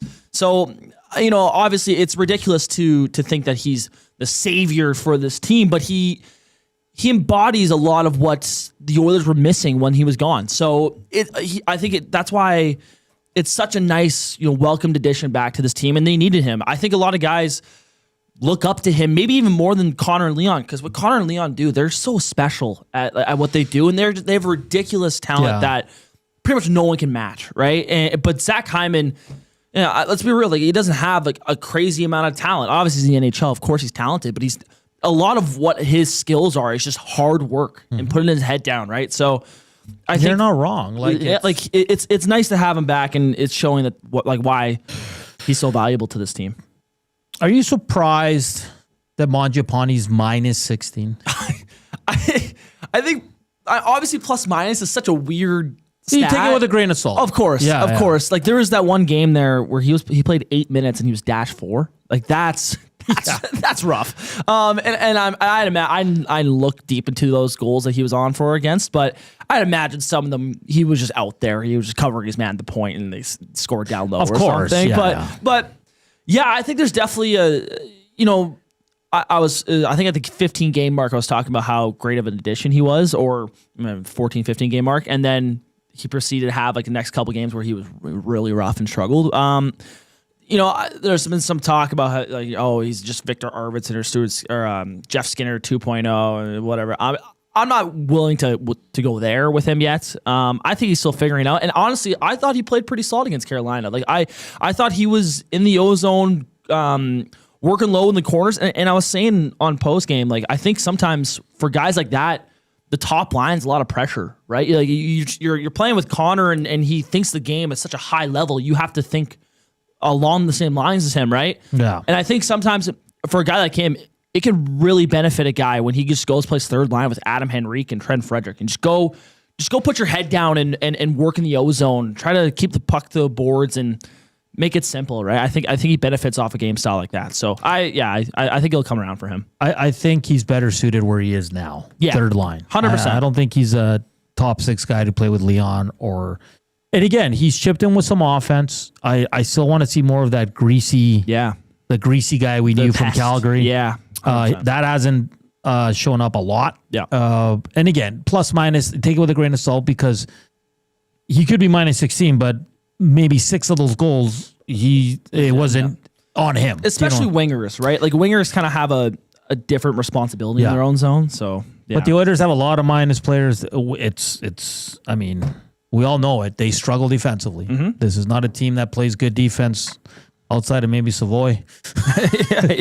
To be honest with you right now, Ekholm's turning the corner. I think Bouchard's getting a little bit better, but they need to shore that up. Adrian Kempe. Oh, God. A guy that Oilers fans wanted. I never brought it up on the show because I didn't think it was realistic, but 8-year deal, 10.6. I don't know. I find it a little low for Adrian Kempe. I know it's funny. So you can look at it that way, right? Because I think in Edmonton we've seen him just torch the Oilers. Yes. In Edmonton. Like he is a dog. I have nothing but respect for the way that guy plays. And but if you look at his stats, like he's never had a point per game season. He's never hit the 80 point mark. I'm pretty sure. So that's a good point. Yeah. Like so then when you're thinking it that way, it's like you're paying a guy that hasn't hit the 80 point threshold over $10 million. Yeah. Like you look at it that way, but I think it's LA style, their systems, right? They don't allow for their top offensive guys to really let loose. They play that trap, kind of slower hockey, 1 to 2 goal or 1 goal games, that type of game in LA. So, to be honest with you, I think if Kempe's here, he's getting 50 goals and 100 points, right? And shotgun with Connor and Leon. Like that's the type of talent he is. And I think he's just from his system, I think is why he's doesn't have as high of point totals. I think we all kind of assume he would. Mm-hmm. But I think the money is well earned there in LA. Like he's their best player. And he is a killer. So he deserves every penny of that paycheck. 10.6. I mean, it's great money. Yeah. Oh yeah. Like you'll live great. On the surface, he's fine. Yeah. And you make a good point. Never 80 points. His career high 75, but he has scored 40 once, 2 times over 30 goals. Yeah. But for me, like with Kopitar hanging them up after this year, he's their best player. Oh yeah. Like Kopitar's regressed a little bit. Yeah. But still, he's still great. Of course, he's gonna be in the Selke running. By probably the end of this year. But yeah, Kempe is like, there's when I'm watching a game and there's a guy that when he has the puck, you're just like, oh God, just get this puck off his stick. Yeah. He's one of those guys. Like I'm like, don't let him shoot. Don't let him just get on him. Like get it off him quick because he's dangerous when he has the puck on his stick. So yeah, I once again that money is well worth it. So a lot of the big boys signed up. It's not going to be a crazy offseason that we all anticipate. But, I mean, LA had to do this with losing Kopitar. Yeah. They cannot let this guy walk. 10.6 a good number. I honestly thought it'd be a little bit higher. No, I wasn't saying 13, 14. No, Pags was saying 11 plus on Hell Hockey for a while. So yeah, he must have taken a pay cut. For sure. To stay there, he lives in a great city, good weather. Yeah. Good team. Yeah. I mean, they should be in the playoffs going forward here for the next 3-4 years. I don't know if they're a Stanley Cup contender. Mm-hmm. I truly don't. No, I don't. But we'll go from... Corbin says it would be a welcome change for the old to take the Colorado loss and flip it into the same result in Buffalo. Hell yeah. Hey, why not, man? Yeah, well, sure. Sure. You never say no to that, but I'll tell you this. If the Oilers have no goals in the first period, fans are going to start freaking out. Oh, yeah. About 100%. Colton. What's his name? Colton Ellis? Yeah. They're going to start freaking out. Yeah. So they better get to him quick. Yeah. And also, don't slow play. The Oilers, it takes them 10 minutes to get a shot in those games. I know. Like, just go head first. No, like Cass says, it's not the quantity, but it's the quality. Yes. Like, go out there. I'm not saying just put everything on net, but test them early. Yeah. Is what we're saying. 100%. Benny, what's your favorite nickname so far? I put here Benny Blanco from the Bronx. Yeah, I've heard everything. I like Benny Pepper. I do like that. I think Jay gave me that one. That was. Were you getting chirp for your lemon pepper chicken? I am. I haven't had it today, and I'm not going to today. And you get chirp for eating 6 slices of pizza when Dusty ordered. It was 4 and a crust. It was 4 and a crust. I will stand and die on that hill. Bad Benny, I like. Benny Smalls. Bad Benny's been the consensus, I think, nickname amongst the nasties at least. Every post game show, I see a couple Bad Bennies in there, which I appreciate. I like that one. Benny the Jet. Yeah, Benny and the Jet. It's funny. Jay on the Hangout last Friday was like, oh, Benny and the Jets better be your fantasy name. I'm like, it's not, but I like it. Mine's Slim Pickens. George Pickens is a dog, so I had to give him some luck. Before that, it was a Malik Neighbors name, but then he got hurt, and I was like, yeah. All right, let's get to the screw it. Let's do it. Parlay for Play Alberta inside the numbers. Deposit $50 or more to get a $50 free bet or a $50 casino bonus. Your promo codes are EST50, EST Sports, or EST Casino. Benny's filling in for Gager today. Do you want to go first? Yeah, I'll start off. Okay. I'm gonna stay with the Oilers and Sabres game tonight. I'm gonna go there. This guy, since his benching, I think has played a whole lot better. Ooh. I'm looking at number 2 on the back end for the Oilers, Evan Bouchard. Just a point today. Nice. Evan Bouchard point. That's where I'm thinking. He's been hot since his benching. I'm confident in Bouchard today. So, cool. What do you got? Well, you guys were just talking about him. I'm thinking Adrian Kempe point. I like it. Fresh off the new contract. Yeah. Mm-hmm. He's going to be excited to lace up those skates. Who do they play tonight? The Washington Capitals. Yes. Okay. I don't know why I said that in a French accent, but okay. I'm overthinking it again, boys. No. No one's due, okay? Just go with your heart. Go with your heart. Kiefer Sherwood goal. I was going to go. Yeah, you can go. Did you say point? I said point. Okay, Yeah. so I'll probably he only stick has with one goal. right now we're pretty modest. How about an Anton Lundell point? Ooh. Wow. Okay, I can. He's playing first line with Marchand today. I can appreciate that. I like that. They're playing the Canucks tonight. I like it. I like it. Yeah, they're missing Barkov, Kachuk. They're gonna rely on Lundell. I mean, and they just lost to the Lightning. Yep. Right. That was. Did they? Yeah, on they Saturday. did. They did. Yeah, the Tampa's been red hot since their bad start. So. I was gonna go Caulfield goal, but he's also. How about no? Yeah. Honestly, I mean, if Flames were playing, I would have took a Coronado goal. Should I change it? Logan Cooley goal? No. There was a one time you said Logan Cooley. Yeah. No, there was that one time you went the Cooley point, and he was the only one that missed on that parlay. Yeah, You're like, no. and you went like modest too. You're like, okay, I'm going easy. Cool. Okay, we're sticking with this. Yeah, Bouchard stick with point, that. Stick with Kempe point, Lundell point. Yeah. Who's riding? I like it. That's I'll good. ride. Let's go. Are you gonna put sprinkle? Yeah, I'll sprinkle a little bit on that. Okay, give me a score prediction for tonight. I think the offense is turning around, and they're playing against a newer goalie, and I feel like in their history against newer goalies is pretty damn good. I just remember like in Vegas they were playing against some new goalies and light them up. I will say 5-1 Oilers tonight. A drumming. Right. I'm confident in them tonight. 5-1, eh? Yep. I like that. Yep. I think they're gonna score more. I think the floodgates are gonna open. They're open today. Does Matt Savoy get a goal? I wink, wink, nudge, nudge. You guys will hear about a Matt Savoy goal later. Okay. You guys will I think see. I know where you're going with Yeah, that. yeah. Stuart Skinner, sharp once again. He's turning around, man.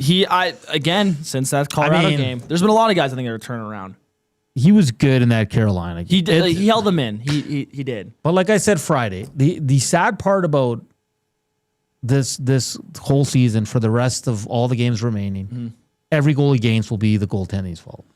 Of course, that's what it is. That's always how it's going to be. But honestly, like the Oilers, there isn't going to be a move for the Oilers goaltending, at least for a while. Yeah. Like I'd be pretty surprised if we're talking about a goalie move. Honestly, this regular season. I have a good buddy of mine who won't watch any Oiler games till Skinner's gone.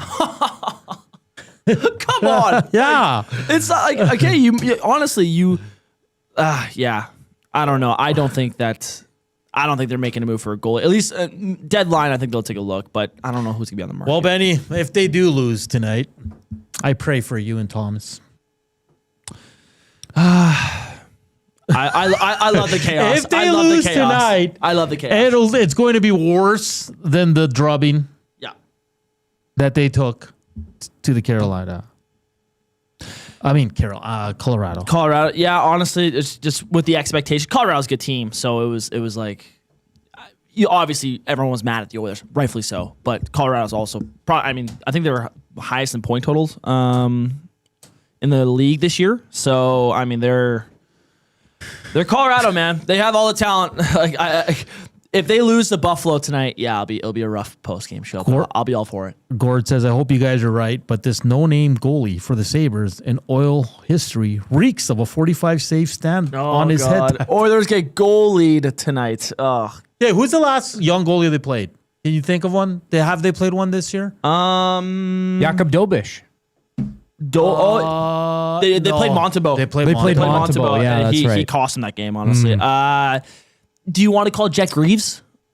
That's a good guy. They played him twice. They went 1-1 against it, but even in the game they lost against Columbus, he made some big saves. But then some of the goals he let in, I was like, ugh. And the Oilers should have lost that game at home to them. Yeah. So yeah, I mean, Because remember, Columbus was on the power play to kill out the game, and they kept screwing around in their own end, and it ended up being a fluke goal.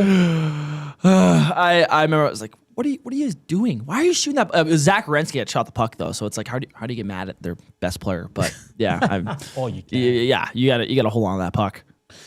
Benny, thank you so much for joining me. Thanks for having me. You'll be on Oil Stream pregame show with Tom Zola, Matt Cassian at 4 o'clock. 4 o'clock. And then the boys, a nice and early one, hopefully around 7:30ish. Yeah, post game. Closer to 8. A nice little post game. A nice and tidy post game after an Oilers win. How nice would that be on a Monday? Be incredible. Incredible. All right. The afternoon inbox is presented by the River Cree Resort and Casino. Check out their kitchen restaurant. Sundays and Mondays, it's 50% off the entire menu from 5 p.m. until close. Up next, we'll have some fun. Kubenai, This Day in Sports, and all that fun stuff. If you missed it, the Screw It, Let's Do It parlay. Bouchard a point, Kempe a point, and Lundell a point. That should be up shortly on Play Alberta. Just go to the EST tab and you can find it there. We're back after the break here on EST Afternoon.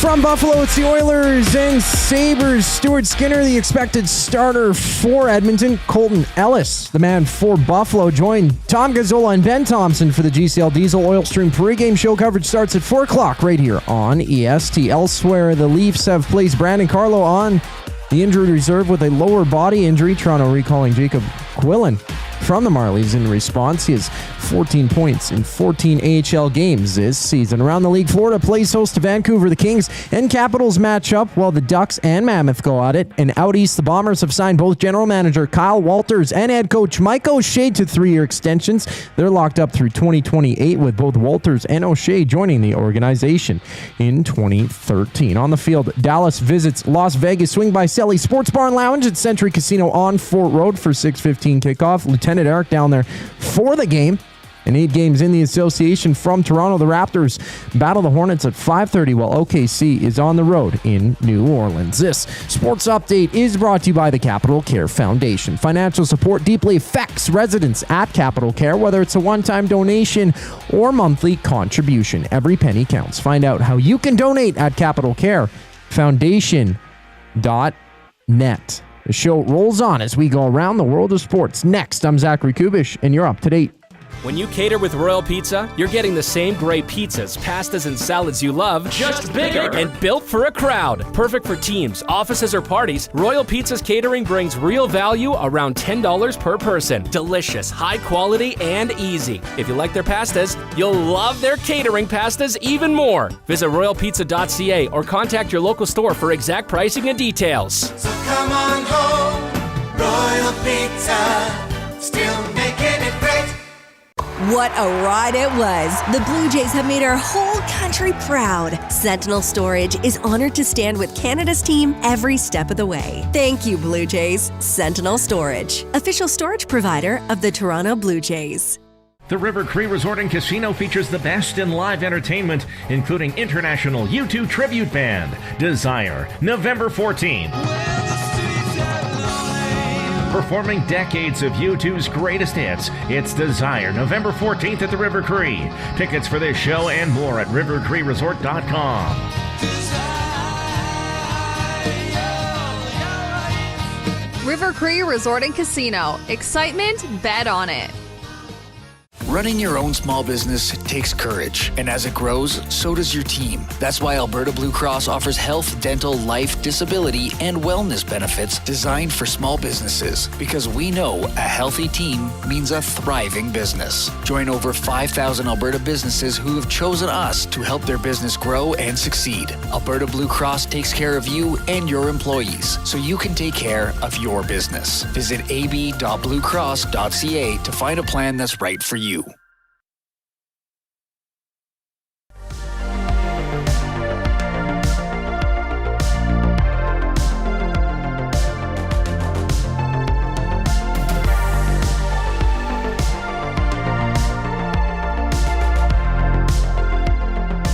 Back here, rolling along on this Monday.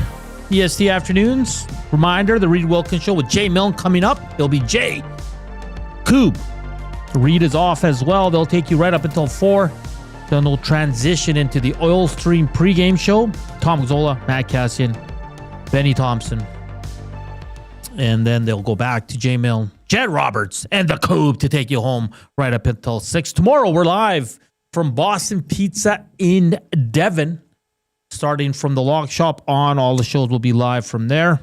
If you're around that area or want to make the trip out, we'll be hanging out there. Come say hello, have some good food. Should be a fun Tuesday as we'll break down the Oilers game in Buffalo. And then it's back-to-back Wednesday, Thursday, back at it Saturday. And we roll along. Triple Crown says, no way the Oil lose to the lowly Sabres. Well, in Buffalo, they haven't had a great record. I'm glad I'm glad you brought that up, Coob. Gonna drop some knowledge on you. On y'all. Where is it? Damn it. Oh. Ooh, nope, I don't have it, man. You lost it? I lost it. Where'd it go? I know their last 4 games have been a 3-2 decision in Buffalo. Gosh, between the Sabres and Oilers, it's been a 3-2 decision. I got it right here, buddy. Okay. Just give me some time. These notes sometimes just drive me crazy. Hey, man, computers, they get in the way. You probably got 40 tabs open right now, Hernan. No, I don't. You got to prep for the show. The Sabres have earned back-to-back wins at home versus the Oilers, and they are 4-1 in their last 5 against the Oilers. No bueno. Alex Tuch is hot. 16 points in his last 16 games. It's pretty good. You want to hear something bizarre? Yes. Truly bizarre? Buffalo Sabres have the number 1 ranked penalty kill unit in the league. Are you serious? How does that make sense? Like, it doesn't. Yeah, it's like Carolina being dead last in the power play. That was just an oddity. There's certain thing that's the other thing. Yeah. Like Buffalo's at 89.5%. Tops in the league. Wow. That's crazy. Yeah. Now, does that actually show you the true importance that special teams may hold? Of course, it's huge. You have to be good in special teams, really, in any sport. In hockey, it's looked at. The Oilers have one of the greatest power plays. It comes in clutch and stuff like that. But when you're first in penalty kill, when it's such... I mean, they're right. Like, they're in last. I get it. But, they're not... they're not 8 points out, right? Like they're right there with a lot of other teams. They just need things to go right. They don't score a lot. I don't know what it is with this team, Coob. We're gonna ask Heather Engel about this PK and how they still in last place. But good for them. Now I'm intrigued to see the Oilers power play go up against this one. I don't have 14 tabs open, people. My OCD won't allow it. Seriously, I hate open tabs. I see people's desktops sometimes and they have 100 things. I'm like, can I please clean up your wow, really? Yeah. Well, what if it's organized though? Like for me over here doing the sports updates, and so I have 20 tabs open. Oh, and I have tabs within tabs, so they're like folders. Mine are always organized in the same way. Yeah, me too. And if they're once changed, it ruins my whole day every single time. This one says, I wish my hair curled on top like Hernan's. Yeah, I do have the Kramer, my friend. So I stopped putting product in my hair and just letting it go natural. And I kind of like natural. it. I like it, yeah. The curls stand up, whatever. Some good lettuce. Yeah. Yeah, some good lettuce. Okay. Did you know, Coop, that this day in 46 years ago, 18-year-old Wayne Gretzky and 51-year-old Gordie Howe faced off for the first time in the NHL? Now...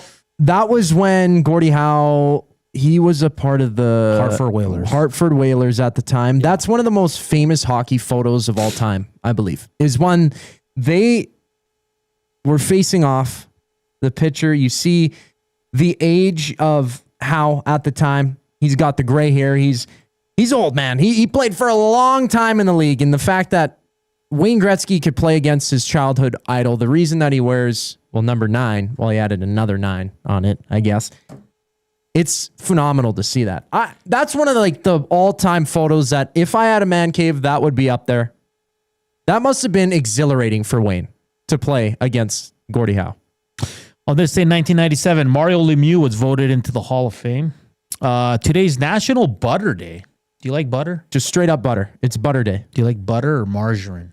No, margarine sucks. Okay, I don't give two hoots of what anybody thinks. Yeah, Margarine is not as good as butter. Margarine's good, but it's not as good as butter. If you put it on top, you could. It's like drinking fake pop, and I drink fake pop every day. It's not the same. National Homemade Bread Day. That's my next thing I'm going to tackle in the kitchen. Is I want to make some bread. Probably difficult. I bought these little buns at the Italians on the weekend. Oh, they're so good. They're like perfect. It'd be good if they came like a little hot. Oh man, just put some butter on that. Like what kind of bread buns are we talking there? I don't know. They're Italian. What were they called? Because I usually get the torpedo bread. Yeah. I really like that. I'm a bread guy. I love Chilean bread. I love the Italian bread, like ciabatta. There's probably there's really no bread I don't like. Maybe rye. Pumpernickel. You a big pumpernickel fan? Like there's some odd breads. You get into the German breads and they go, just a plain old bread or a rye. Yeah. Garlic butter on some homemade bread. What a combo for me. Yeah, it is. You mean Texas toast? Doesn't Maddie have a bread maker you can use, Hernan? He probably does. Yeah. Does he? He's been getting into the bread. Ask Mangiapane. He will help you. Nan bread. Hernan. Hernan. Yeah. Wait, is the okay, this is very... You know when you get Greek food and you get like that, is that... What do you call that bread? Is that... Because... I don't... it might be a different process they make. They similar to taste naan, essentially right? the same. Yeah. To me, like, maybe it's a bit fluffier. When you go to it's just a pita, I think is what it is, right? Like it's like an unwrapped pita. No, because it's thick, right? So yeah, I like rye bread. It's just lower on the list, on the ranking. Good old flaxseed. No, I would not go that. No, that's a go-to. No, sourdough. No, sourdough's not bad. I heard sourdough's good for you. I did too. Yeah, it is. Yeah, it feels good. I eat way too much bread. I got to cut that stuff out. Nah, you don't. You gotta enjoy your life. All right, we got to get going because we have our guest coming up here on this day, 1984. "Wake Me Up Before You Go by Wham was the #1 hit on the Billboard Hot 100. Wake me up before you go. Isn't the music video of that? They're in like a space shuttle or something. Oh, I don't. They're in a car or something. They're driving somewhere. They're in some sort of moving vehicle. I remember that. On this day, also in 1984, Air Jordans were introduced by Nike. Go watch that movie. It is fantastic. Amazing. Matt Damon, right? Mm-hmm. Yep. In 1989, The Little Mermaid premiered in theaters. Wow. Nice. There we go. Birthdays today. A couple legends. Danny DeVito. Yes. Yes. Oh, I love that. How old is he? 81. He's 81, and he's still doing Always Sunny, I think, right? He's great. I love that show. His one of his first movies was One Flew Over a Cuckoo's Nest. He was in that with what's his name? Lloyd? The guy who played the scientist in Back to the Future. Christopher Lloyd, yeah. They were both in that movie. And it's also Martin Scorsese's birthday. Hey, he's 83. Yeah. I just watched that studio show, and he has an appearance in it. Man, the Seth Rogen show. Oh yeah. A lot of people are a fan of rye bread. Well, I know rye. No, I know pita is Greek, but okay, if you go to Opa and you get the platter, like with the rice and the chicken and the salad, they give you like they get this round bread and they cut it in 4 and you dip it into the tzatziki and all that. It's not pita bread. What is it? The Greek pita. Yeah, because pita bread is thin. Pita bread's like for your wrap and stuff. I get that. So I don't know.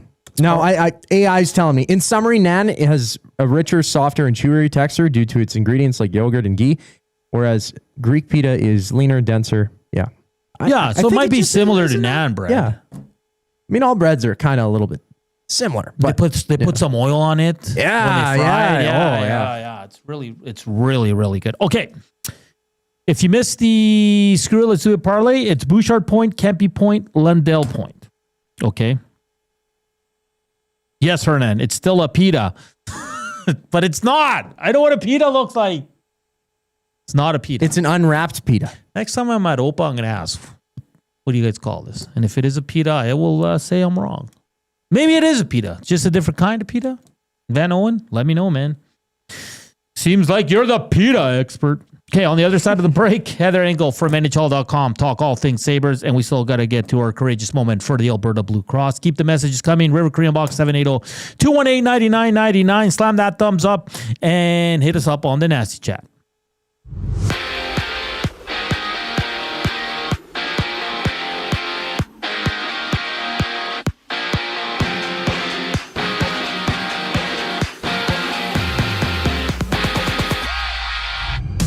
The Oilers and Sabres duke it out in Buffalo tonight. Stuart Skinner, the expected starter. Tom Gazzola and Ben Thomson tee up the action during the GCL Diesel Oil Stream pregame show. That starts at 4 o'clock only on EST. 5 other games are on tap. The Bruins and Hurricanes drop the puck. The Canadians and Blue Jackets face off with the Mammoth and Ducks duke it out. And a couple of contracts in Winnipeg. The Bombers re-upping general manager Kyle Walters and head coach Mike O'Shea each to 3-year contracts.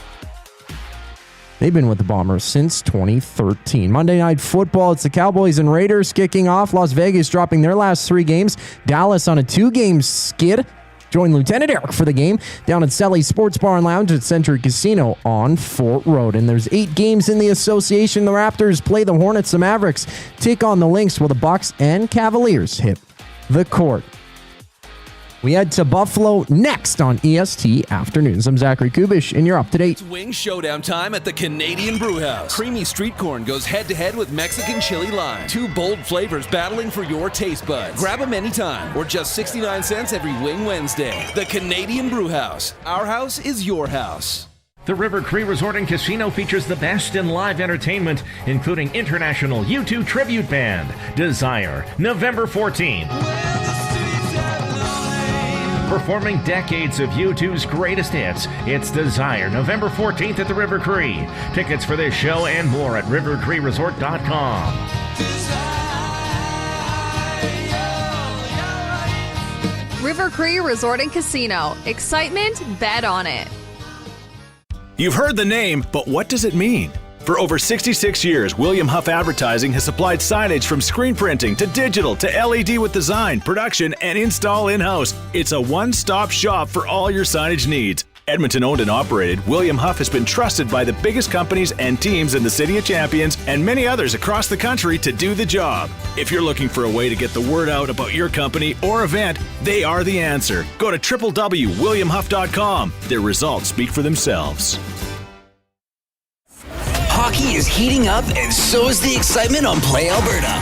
With casino winners every hour, jackpots worth millions, and revenue that stays in the province, there's never been a better time to sign up. Right now, our listeners can score a $50 free bet when they make a minimum $50 deposit with code EST50. That's code EST50 for a $50 free bet. Start playing with your game sense today to find out if you're Alberta's next winner. Must be 18 plus to play. If you gamble, please use your game sense. At Firehouse Subs, our subs are freshly toasted, stacked high, and crafted to satisfy. Each sub is piled high with premium meats, melty cheese, and toasted to perfection. Firehouse Subs brings bold flavor to every bite, all served on a freshly toasted roll. But we're not just feeding Edmonton, we're fueling it. Dig into the brisket hat trick, piled with slow-smoked brisket and melty cheese. Or go to the Firehouse Subs fan favorite, the Hook and Ladder. Made to order with smoked turkey, honey ham, and Monterey Jack cheese on a perfectly toasted roll. With 15 Firehouse Sub locations across Edmonton and the greater area, it's easy to grab a hot and hearty sub close to home. Firehouse Subs. Hot, hearty, made to satisfy.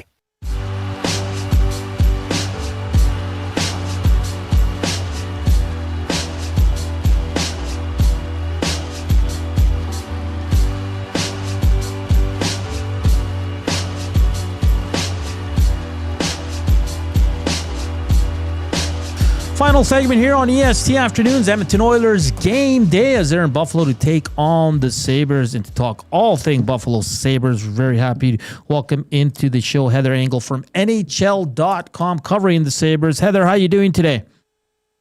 Good, thanks. How are you? Doing excellent. Looking forward to this game. Let's get right to it. Buffalo Sabres sit with a 6-8-4 record here, last in the Eastern Conference. Now, the Eastern Conference is from top to bottom. It's pretty close when it comes in terms of points. But so far, obviously not the season the Sabres fans and the Sabres themselves would want, still under 500. What can you tell us about their start here, 18 games in for the Buffalo Sabres, Heather? Well, I mean, it got off to a shaky start when they lost their first 3, and then they started to pick it up. They were winning games, or they were getting them to overtime, and then they hit this 5-game skid that they just couldn't get out of. They had a 2-goal lead in Utah last week that they ended up giving up 5 straight goals and losing that game, or there was the game in Colorado the next night where they were down 2-0 and 3-1, and they fought back to pull within a goal. But it's been a bit tough of late for them until they stormed back on Saturday against Detroit, and they after that they were down 4-1 after 2 periods, 4-2 after 2 periods, and they said enough is enough, and they stormed all the way back and won it in overtime. Heather, what's the temperature there like for GM Kevin Adams? I know Lindy Ruff was just brought in as well just a year ago and all that, but is there some heat on these two gentlemen and not just that, on the roster, that they might start moving some players out here if things don't turn around? I think, from a fan standpoint, they're not happy with Kevin Adams. It would make sense that there would be some heat anyways because of the way things have gone, and Kevin Adams has been in charge since 2020. Yeah. So, you'd expect something, and especially it's, a couple of years, it's 3 seasons ago, they finished, within a point of making the playoffs, and then didn't, they finished just shy. So, there is, you certainly hear it from the fans, and makes sense that there would be pressure because of everything that's not happened.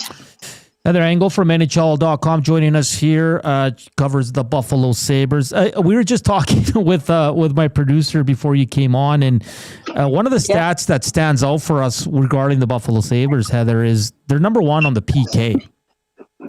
What's working there, and it's just how does that align with the overall team play there? Because at 89.5, that's outstanding for this team. Yeah, they worked hard on it because I'm trying to remember last year, such a blur.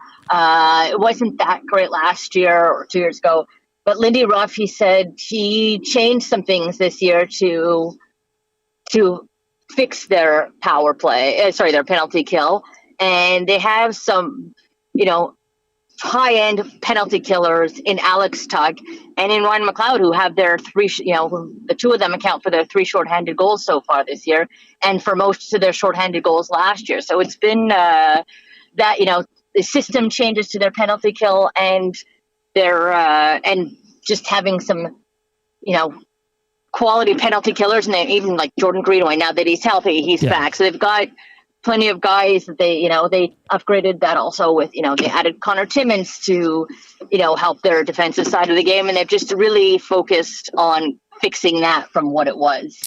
It's official now. Colton Ellis will start tonight against the Edmonton Oilers, a very raw player, only 3 NHL games. What can you tell us about this player? He's someone the Sabres were high on. They, when they saw he was on the waiver wire, that's why they plucked him, because Alexander Georgiev hadn't had a good preseason. You didn't know, how Luukkonen would fare and how long or whatnot, which is why they signed Georgiev. And you know what? He impressed in his first start in Detroit when a few weeks ago. He impressed in a loss in Utah. And he looked good again on Saturday. This is, so he's getting consecutive starts, and they like what they see from him, and he's still young. So it's, they need wins, and it looks like, Lindy Ruff is going with whoever's going to give them the win. They're going to, they'll get the net. Just a couple more for you here. Heather Engel from NHL.com joining us here to talk all things Sabres. Tage Thomson, Alex Tuch, two forwards, two main pieces for this team. Seems like Tuch, just seeing the Buffalo Sabres, notes 16 points in his last 16, having a good start to the season. It seems Tage Thomson had a slow start, but he's coming on as of late. Is that fair to say? Yeah, absolutely. And I mean, Saturday might have been one of his best games, if not his best game this season. I mean, he was a man on a mission on Saturday, between the highlight reel goal that he scored to pull them within one, and then just, the play he made on the overtime winner, basically just sort of pushing Alex DeBrincat out of his way to, and then sending the pass back to Matthias Samuelsson. It was absolutely one of his best games, and he's finding his usual self more lately. And one last one, Rasmus Dahlin, the story's well documented. He headed back home. His wife with some medical things going on there. He has returned to the team. What's the latest on Rasmus Dahlin?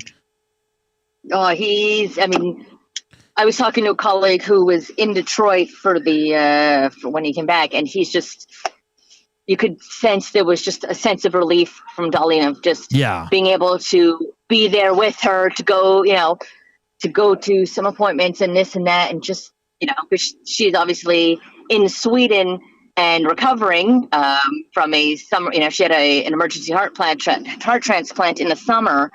And so just, getting to be there with her, he was in a great mood, and not that he was in a bad mood around us before, but you could just notice, almost like a bit of a weight lifted off of him. No, that's great. That's great to hear. I know everybody here loves watching Rasmus Dahlin play, and it's good that he's back with the squad and that his wife is doing much, much better, and wish him nothing but the best going forward. Heather, I really appreciate you taking a few minutes here to join us on game day. Enjoy the game tonight, and I'm sure we'll chat again.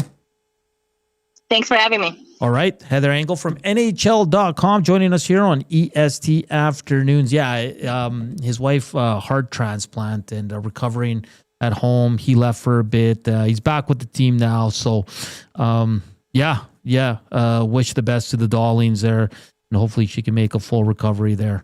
So, Rasmus Dahlin, hell of a player. Good for Buffalo to have him back as well. Let's get to courageous moment for the Alberta Blue Cross. Every win, every setback, every moment of courage. Alberta Blue Cross is proud to be right there with Albertans through all of life. Meaningful moments. I got two. Going to give it to Davis Alexander, playing with that bad hamstring. That's a warrior right there. He didn't get it done. It was his first loss in the CFL, Coop. But man, playing sports growing up, having a bad hamstring or groin, it is tough. And what this guy did, he had him there at the 2-yard line to potentially tie the game up. I got to give it to him. It's hard to play under those circumstances. He's not making any excuses, either are we. I'm just saying it's courageous for him to go out there, put it all on the line, and there's probably going to be a lot of recovery time now for him. Good on him. Hopefully he's not rushed like he was during the season, which kind of led to this. You saw him pull up late in that game off that run. And then the second courageous moment I'm going to give, there's the UFC event this weekend. And that idiot, I'm sorry, I have no other word for him, Dylan Danis, is that his name? Yeah. He once again gets into a scrap with the Habib crew.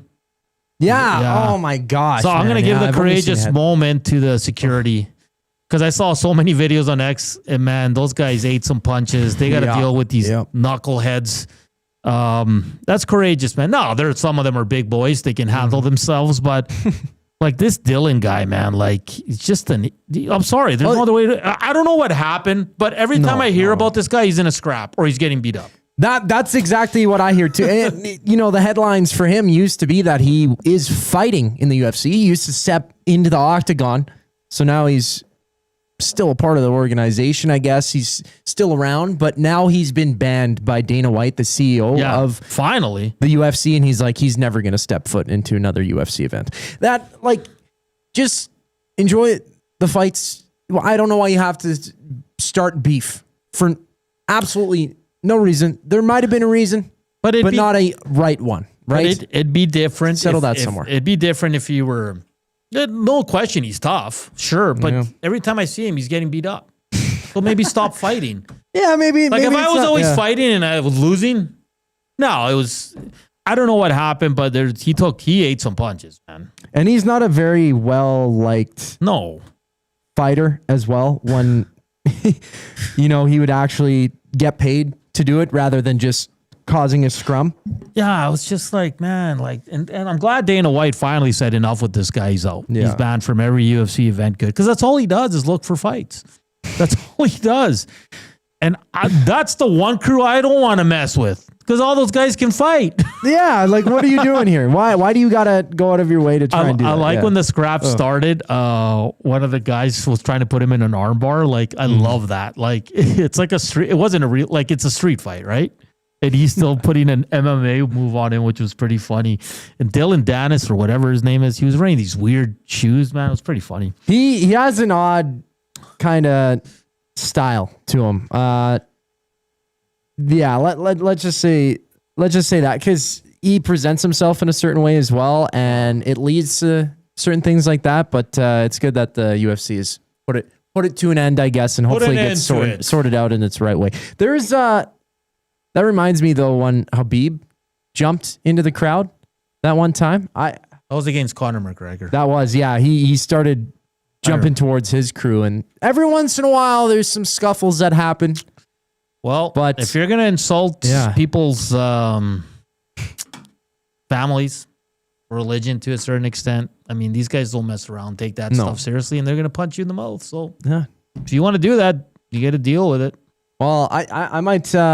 I got to give a courageous moment to my buddies who, now they're not sports fans, let's say. They're casual sports watchers. So I invited them to go to Century Casino to watch the fights. And I want to give them the courageous moment as well for Alberta Blue Cross, because they had to sit through that UFC event. It was not a great event. And usually the UFC puts on some good ones, but the main fights, Valentina Shevchenko versus Zhang Wei Li, it was a super fight.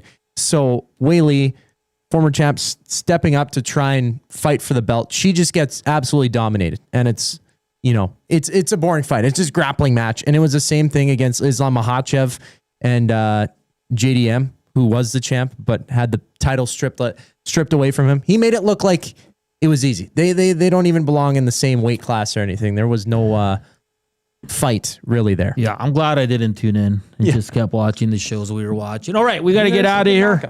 Jay Milne coming up with the Reed Wilkins show. He'll take you right up until 4.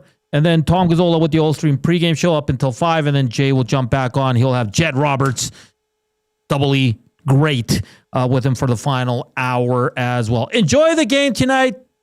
Go to EST on tab on Play Alberta, and you can find the Screw It, Let's Do It parlay there. Jay's got his play of the day coming up as well. For Barney Shynkaruk, Derek Van Diest, Benny Blanco from the Bronx, and Heather Engel, thank you for tuning in. Thank you for watching. We're live from Boston Pizza Devon. Tomorrow, Walking Gage makes his return as well. Keep it locked. Edmonton Sports Talk's all over it today. Enjoy the game. Ciao.